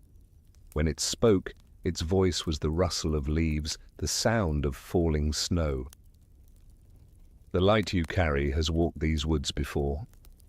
Elias's brow furrowed. "You've seen it?" The figure inclined its head. "Long before your time, the flame moved through this forest, not in a lantern but in hearts. It burns in those who remember warmth, even when surrounded by cold." Elias stepped closer, the snow creaking softly beneath his boots. "Then it's the same light, the same that burned in Harrows Hollow." "The same that burns everywhere it is needed," said the voice. "You are its keeper, but not its owner. You carry what has been passed from hand to hand through countless winters." The air shimmered faintly, and the other figures in the mist began to move. Dozens, maybe hundreds, faint outlines drifting like smoke between the trees. Some carried faint sparks cupped in their hands. Others simply glowed, their very forms illuminated from within. "We were keepers once," said the voice. "Long before names and roads. When the first cold came and the world forgot warmth, we bore the light across the mountains. And when we could carry it no farther, others took it." Elias's throat tightened. "And now? I've taken it from you?" The figure's gaze softened, the embers in its eyes dimming to a calm glow. "You took nothing, child. You continued what must never end." The mist swirled gently around him. Elias felt warmth on his skin, a warmth that wasn't from his lantern. It radiated from the forest itself, from the air, from the memory of all who had ever carried light through darkness. He bowed his head, overwhelmed. "Then I'll keep it burning, as long as I live." The figure reached forward, not touching him, but letting a faint thread of light stretch from its hand to his lantern. The flame within grew brighter, steadier, stronger. "When you falter," said the voice, "remember this. No flame belongs to one alone. The moment it is shared, it becomes eternal." Elias raised his eyes, and the figures were gone. Only the trees remained, swaying softly in the morning breeze. But the mist still glowed faintly, and the air still hummed with quiet power. He looked down at his lantern. The flame had changed. It was no longer just a soft yellow. It burned with a subtle warmth of gold and rose, its edges shimmering like sunlight through frost. He smiled, whispering to himself, "Not mine, but ours." The forest sighed, and the wind began to move again, guiding him forward along the hidden path. Elias walked on, the whisper of the pines following him like a prayer. By mid-afternoon, the forest began to thin, and the pines gave way to open ground.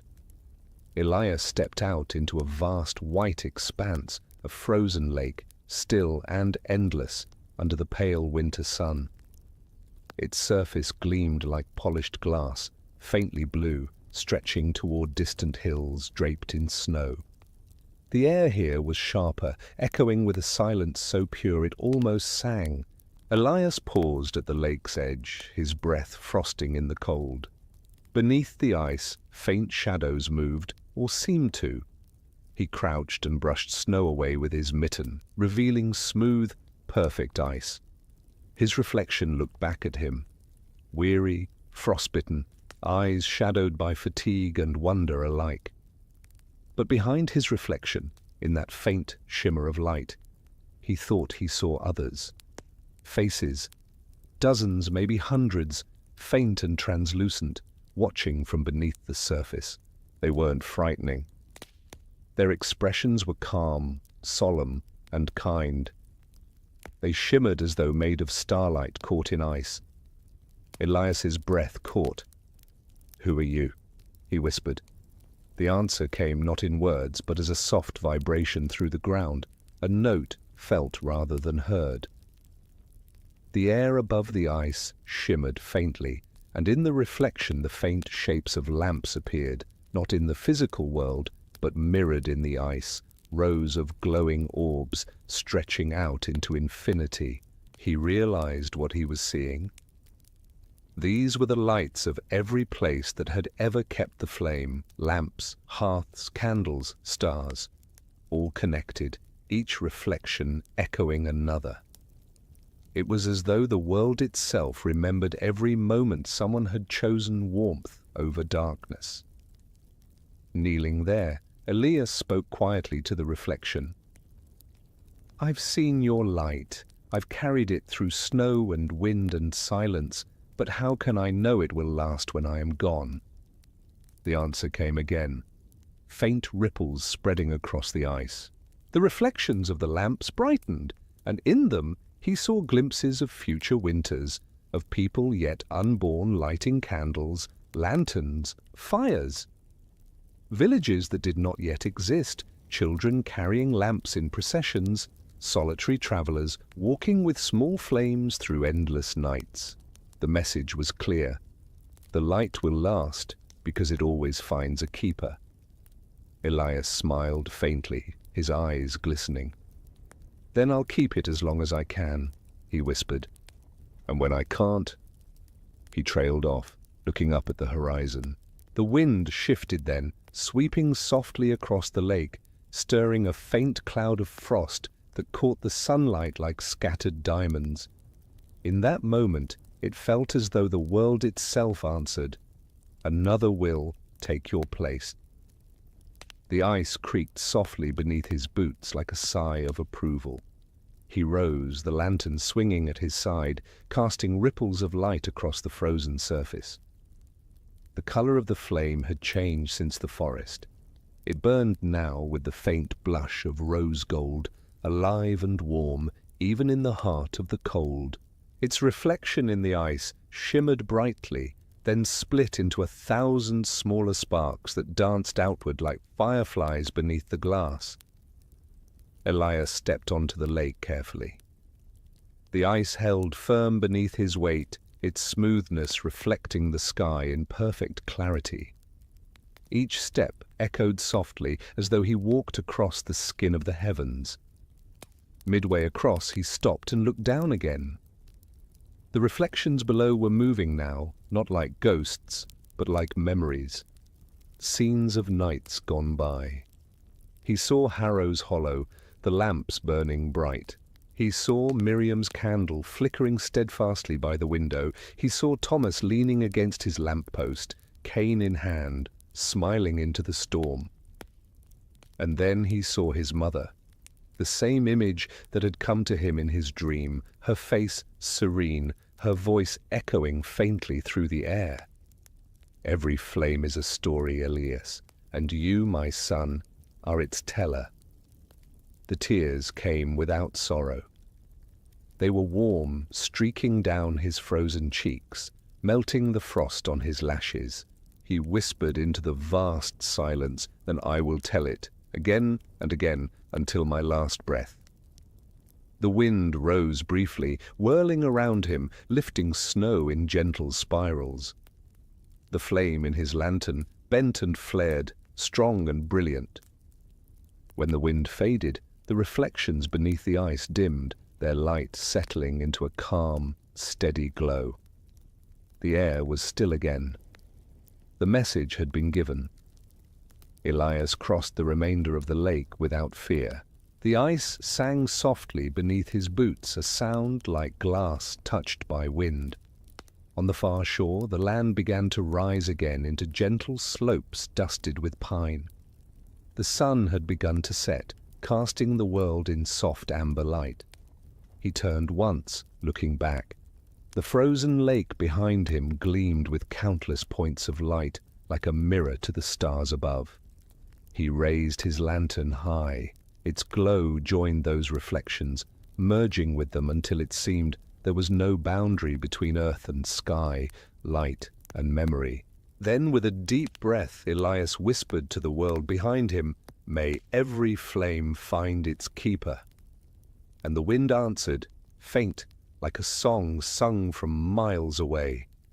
And every keeper, their light. The land beyond the frozen lake sloped gently downward into a quiet hollow where twilight gathered like smoke. The sun had dipped below the horizon now, leaving behind streaks of rose and violet that slowly faded into the blue-gray of evening. Elias walked through that shifting light, his lantern swaying at his side, its golden glow the only warmth in the growing dusk.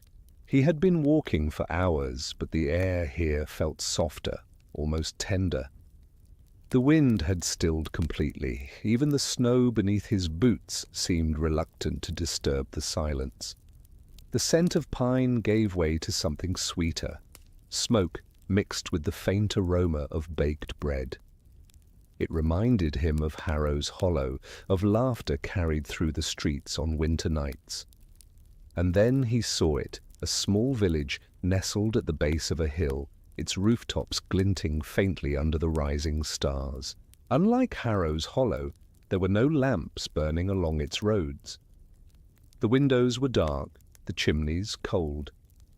The whole place looked like it had fallen asleep and never woken. Elias slowed his steps as he approached. The snow here lay thick and unbroken, no footprints, no tracks from sleds or horses. It was as though the village had been forgotten by time. He crossed the narrow bridge that spanned a frozen brook, its wooden railings heavy with ice. The sound of his boots against the boards echoed faintly in the stillness.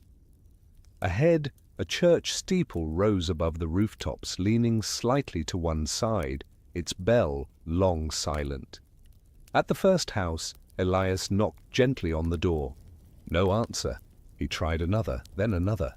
The wood beneath his gloves was cold and unyielding, the shutters drawn tight. But when he pressed his ear to one door, he heard something faint, a cough, the rustle of movement, a whisper. he spoke softly through the wood. "It's safe now. The storm has passed." Silence. Then a quiet, trembling voice. "Who's there?" "My name is Elias," he said. "A traveler. I bring light." The latch turned hesitantly.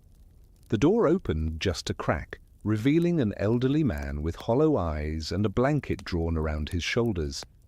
The dim interior behind him smelled of soot and stale air. "Light?" the man repeated weakly. "There's none left here, traveler. Our oil ran dry 2 nights ago." Elias lifted his lantern, the flame shining between them. The old man blinked, tears springing to his eyes. "By heaven," he whispered, "you've kept it burning." "I have," Elias said gently. "And so can you." He stepped inside. The small house was cold and dark, the hearth long dead, frost creeping along the windows.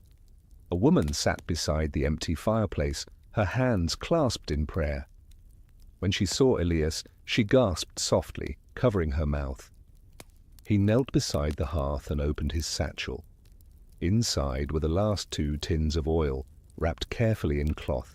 He poured one into the old iron lamp that hung from a nail in the beam, then touched his lantern's flame to its wick. The light bloomed slowly, golden and tender, filling the small room with warmth. The woman began to cry. The old man sank to his knees, his shoulders shaking. "Don't thank me," Elias said quietly. "Just keep it alive." He moved from house to house, lighting each lamp, each candle, each lantern that had waited in darkness. Doors opened as he passed. Faces emerged from shadow, children blinking against the sudden glow, elders whispering prayers of gratitude, mothers holding infants close as the warmth returned. By the time he reached the square, the whole village glowed softly beneath the stars. The snow reflected the lamplight, turning the streets into ribbons of gold, winding between white rooftops. The leaning church at the top of the hill caught the glow too, and for the first time in years, its stained glass windows shimmered faintly with color. Elias climbed the steps to the church door and pushed it open. Inside, the air was still and cold, the pews coated with a thin layer of frost. But on the altar stood an old candle, half melted, its wick blackened with soot. He smiled faintly. "You've waited long enough," he said. He struck a match and lit it. The candle flared, a single point of warmth in the dark sanctuary. Its light caught the dust in the air, making it sparkle like tiny stars. Elias sank onto one of the benches and set his lantern beside him. Outside, the bells began to move in the wind, creaking faintly. Then, with a deep, resonant note, one of them rang. The sound rolled down the hill and through the valley, waking the world. Villagers stopped in the streets, looking up. One by one, they turned toward the church and listened as the bell tolled again, slow, solemn, beautiful. The sound carried far beyond the village, echoing into the woods and over the frozen lake, where it mingled with the memory of lights still reflected in the ice. Elias closed his eyes. The sound filled his chest like breath, deep and steady. He thought of Harrows Hollow, of Miriam's candle, of Clara's small hands passing him her lantern. And he realized with quiet certainty that this sound, the voice of the bell, the echo of flame, was what he had been walking toward all along. The church glowed softly behind him as he stood and stepped once more into the cold. The village, now bright and awake, watched him in silence. No one called out or tried to stop him. They understood. The keeper of light never stayed. He only passed through, kindling what had been forgotten. Elias lifted his lantern and began walking toward the next hill, the stars guiding his way. Behind him, the bell rang once more, its sound fading slowly into the endless, listening night. The sound of the bell faded behind Elias as he walked, swallowed by distance and the hush of snow. Yet even as its echo dwindled, he could still feel it vibrating through the air. Not as noise, but as a pulse, a rhythm that seemed to align with the beating of his heart. It was as though the world itself had taken up the song of the lamps, carrying it forward into the silence. The night had deepened again, but it was no longer dark. A faint, silvery light poured from the half-moon above, washing the landscape in quiet grace. Snow blanketed the ground like silk, unbroken and clean. The hills rose and fell in soft waves, each one crowned with frost-bright pines that glittered faintly beneath the stars. Elias's lantern burned steadily as he followed the winding road.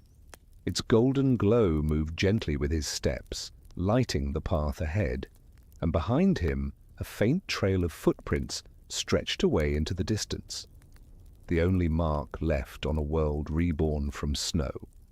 He was not lonely, though no other soul walked beside him.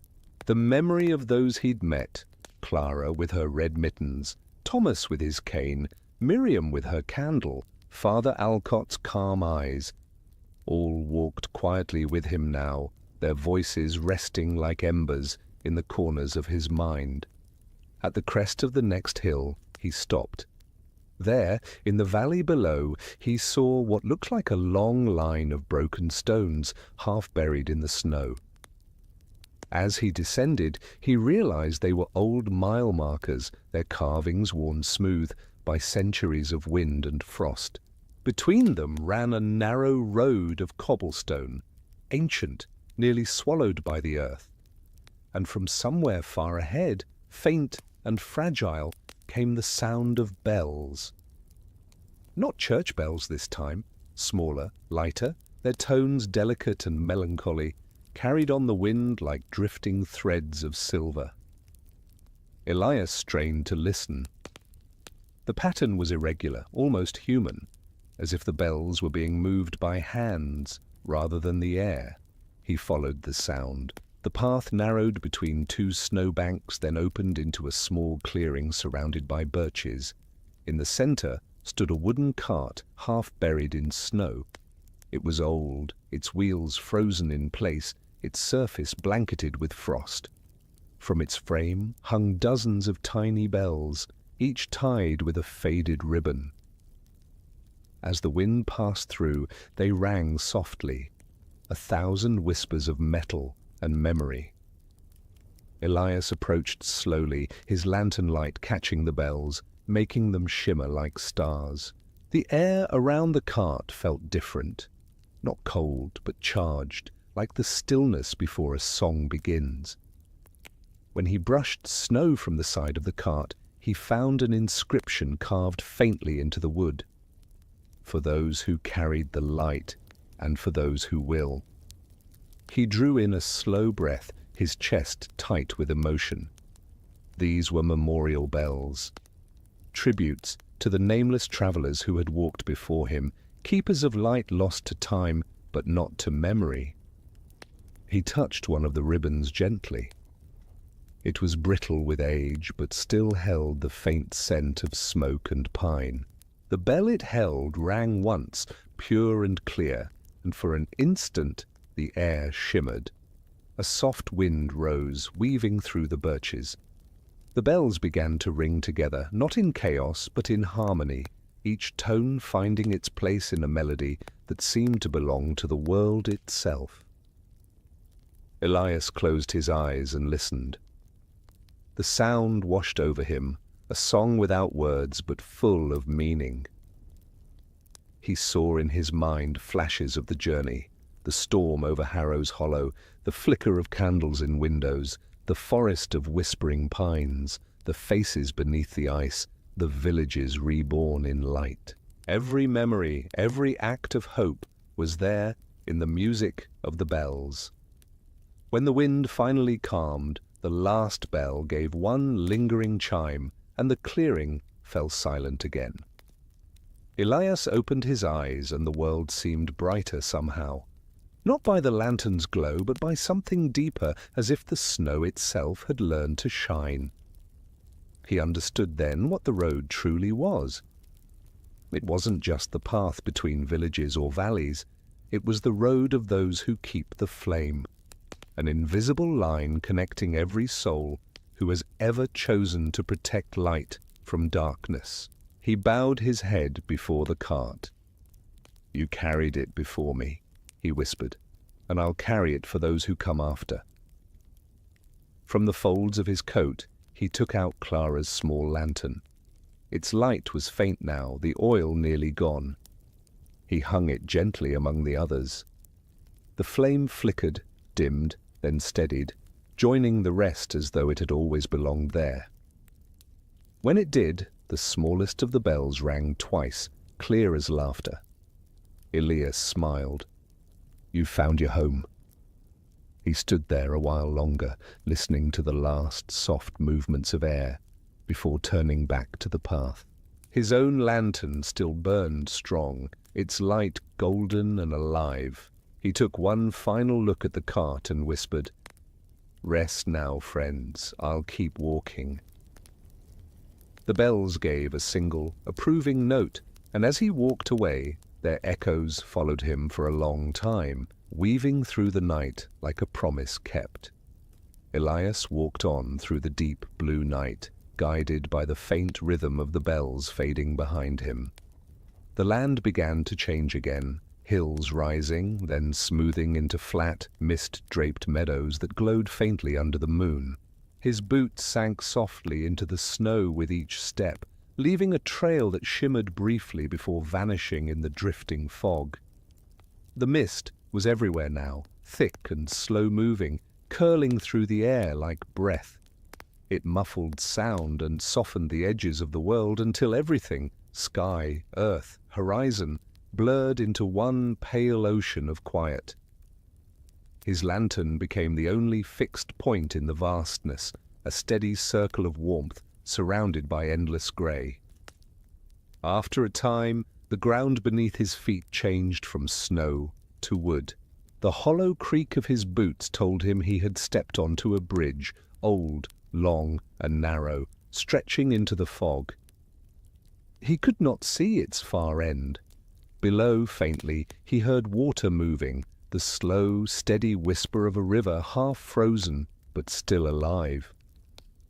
He stopped in the center, resting a gloved hand on the railing. Frost had formed delicate patterns there, spirals and stars, as if the night itself had left its signature. The air smelled faintly of wet stone and cedar. Elias lifted his lantern and peered into the mist ahead. There was no sound, no wind, only the rhythmic drip of melting ice falling into the dark water below. And then, faintly, he saw another light.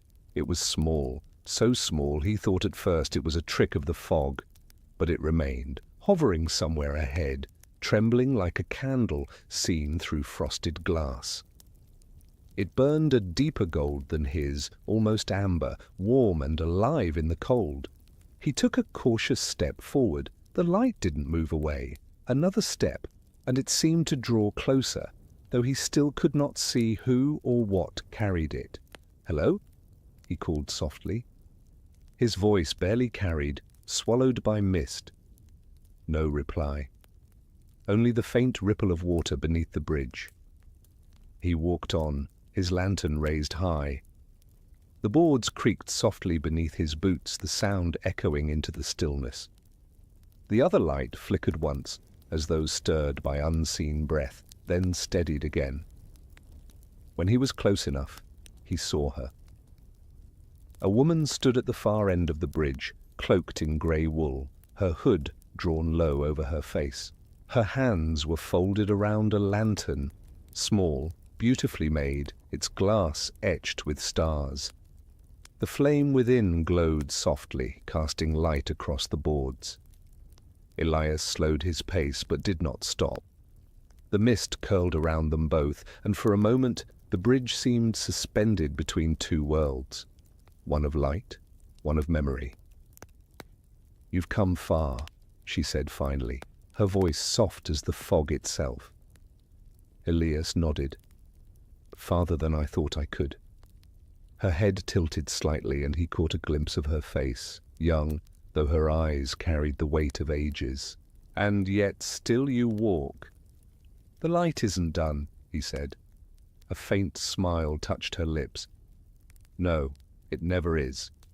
For a long moment they stood there, two lanterns burning in the mist, their lights mingling and weaving together.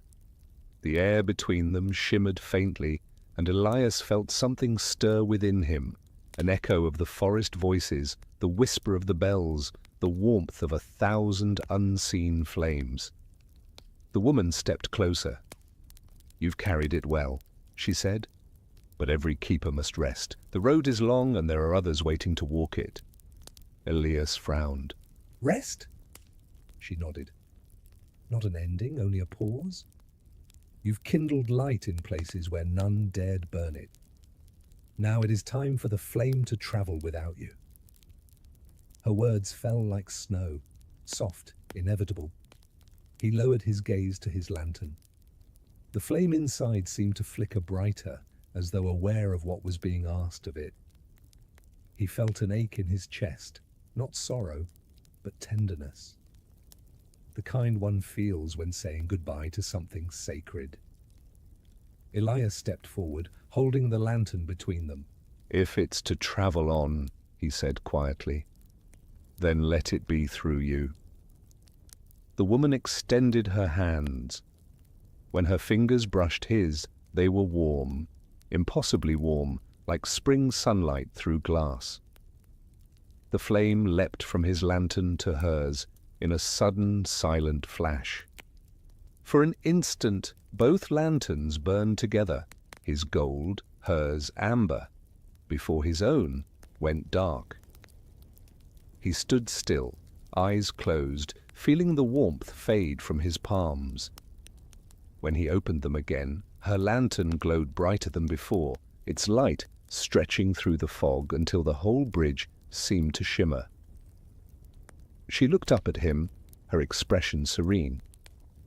"You've done your part, Elias Wren. Rest now. The road remembers your steps." "How will I find my way without the light?" he asked softly. Her smile was calm, radiant. "You don't need to. The light will find you." And then, before his eyes, she began to fade, her outline dissolving into the mist, her lantern's glow scattering like fireflies across the air. Each spark drifted outward, vanishing one by one into the fog until only the faint glimmer of water remained below. Elias stood there for a long time, holding the now dark lantern in his hands. The silence was complete again, yet he felt no fear, no loss. The warmth remained within him, small, steady, unextinguished. When he finally looked up, the mist had thinned. The stars were visible again, reflected in the black surface of the river below. He whispered into the stillness, "Carry it well."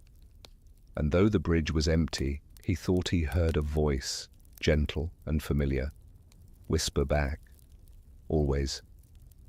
Elias turned toward the far shore.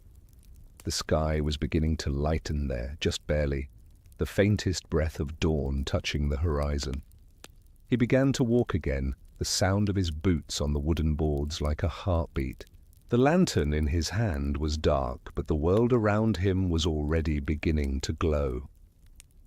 The first faint blush of dawn crept across the world as Elias stepped off the bridge. The mist that had wrapped the night began to dissolve into ribbons of gold and pearl, revealing the sleeping hills beyond. Every surface, tree, stone, and drift of snow shimmered with frost that caught the morning light like dusted glass. For a long moment he simply stood there, breathing in the clean air. The river below murmured softly beneath its crust of ice, carrying with it the echoes of all that had come before, the bells, the voices, the songs. His lantern hung at his side, dark and cool now, its glass clouded from the cold. And yet, as the sunlight strengthened, he noticed something strange. Though the lantern held no flame, it glowed faintly, the metal reflecting not the sun itself, but something gentler, a warmth that seemed to come from within. It pulsed in time with his heartbeat, a whisper of light that refused to die. Elias smiled. "So you stayed," he murmured. The road ahead wound upward into low hills scattered with birch and juniper. The snow there was softer, the drifts shallow, the air tinged with the scent of thawing earth. The storm's dominion had ended. Life, quietly and without ceremony, was returning. He began to climb, the sun slowly rising behind him. Shadows stretched long and thin across the ground, and in the silence between his steps he heard the faintest birdsong, hesitant, like a voice relearning how to sing. At the top of the hill, the land opened into a wide plateau. From there, Elias could see miles in every direction, the frozen river winding like a silver thread, the black dots of distant forests, and, far to the west, the faint shimmer of the lamps of Harrows Hollow, barely visible even at this distance. They still burned. The sight struck him like a blessing. He felt the tightness in his chest ease, replaced by something vast and tender. "Still keeping watch," he whispered, almost laughing through the ache of it. He sat down on a stone at the hilltop, his back warmed by the first full light of morning. The sun crested the horizon, flooding the snow with a color too bright to name. Gold melted into rose, rose into white. The world breathed again. Elias took the small brass key from around his neck and turned it over in his palm. Its surface glowed in the sunrise, every scratch and dent catching the light. He thought of Thomas's weathered hand pressing it into his own. "The light will wait," the old man had said. And it would. He set the key down on the stone beside him, then unwrapped the last gift he carried, the beeswax candle Miriam had given him back in Harrows Hollow. The wax had hardened in the cold, but when he held it up, he could see flecks of sunlight trapped inside, as though the candle had gathered its own tiny day. He placed it carefully beside the key, struck a match, and touched it to the wick. The flame rose, small but steady, its scent of honey faint but sweet. The light mingled with the sun's glow, trembling softly in the wind. He watched it for a long time, the golden wax dripping onto the cold stone. The candle seemed to hum quietly, alive in its own right. A final offering to all that had come before. And for the first time since the storm, Elias allowed himself to rest completely. He leaned back, closing his eyes, the warmth of morning wrapping around him like a blanket. He could still feel the pulse of the light within him, gentle, persistent, eternal. It no longer demanded to be carried, for it was everywhere now. In the river's shimmer, in the birds' hesitant song, in the lamps still burning miles away. Somewhere, far beyond the horizon, he imagined the woman on the bridge still walking, her lantern lighting the path for others. Somewhere else, a child in red mittens might be placing a candle in a window just because it felt right to do so. The thought made him smile. The flame had never belonged to one person. It was the world's heartbeat, passed from hand to hand, century to century. He opened his eyes to the sun rising full and clear. The candle's flame bent toward the light as if in greeting, then steadied once more. Elias whispered, barely audible, "The lamps will burn all night, and all the nights to come." The wind stirred gently, carrying his words across the hills, over the river, and into the waiting valleys beyond. A promise renewed. And as the last breath of mist lifted, the road ahead shimmered faintly with a new warmth, invisible but sure. The keeper of the light had walked far, and the dawn walked with him. The sun had fully risen now, washing the snow-covered hills in warmth and gold. The wind moved softly through the birches, their slender branches glittering like strands of glass. Every sound, the whisper of air, the faint trickle of melting ice, the first brave notes of a bird calling from a distant pine, spoke of peace. And there, upon the hill, where the road met the sky, Elias Wren sat in the light. His lantern rested beside him, its metal warm again, its glass faintly glowing even without flame. The candle burned low next to the brass key, its last trail of smoke curling lazily upward into the bright air. He closed his eyes and breathed. Each breath came slower, deeper, lighter, as though the world itself had begun to breathe with him. He no longer felt the weight of the storm, nor the ache in his legs, nor the cold that had once sunk into his bones. There was only warmth now, soft, infinite, kind. He thought of Harrows Hollow, of the lamps that still burned in every window, of the church bell that had rung across the snow, of the laughter that had filled the square when light returned.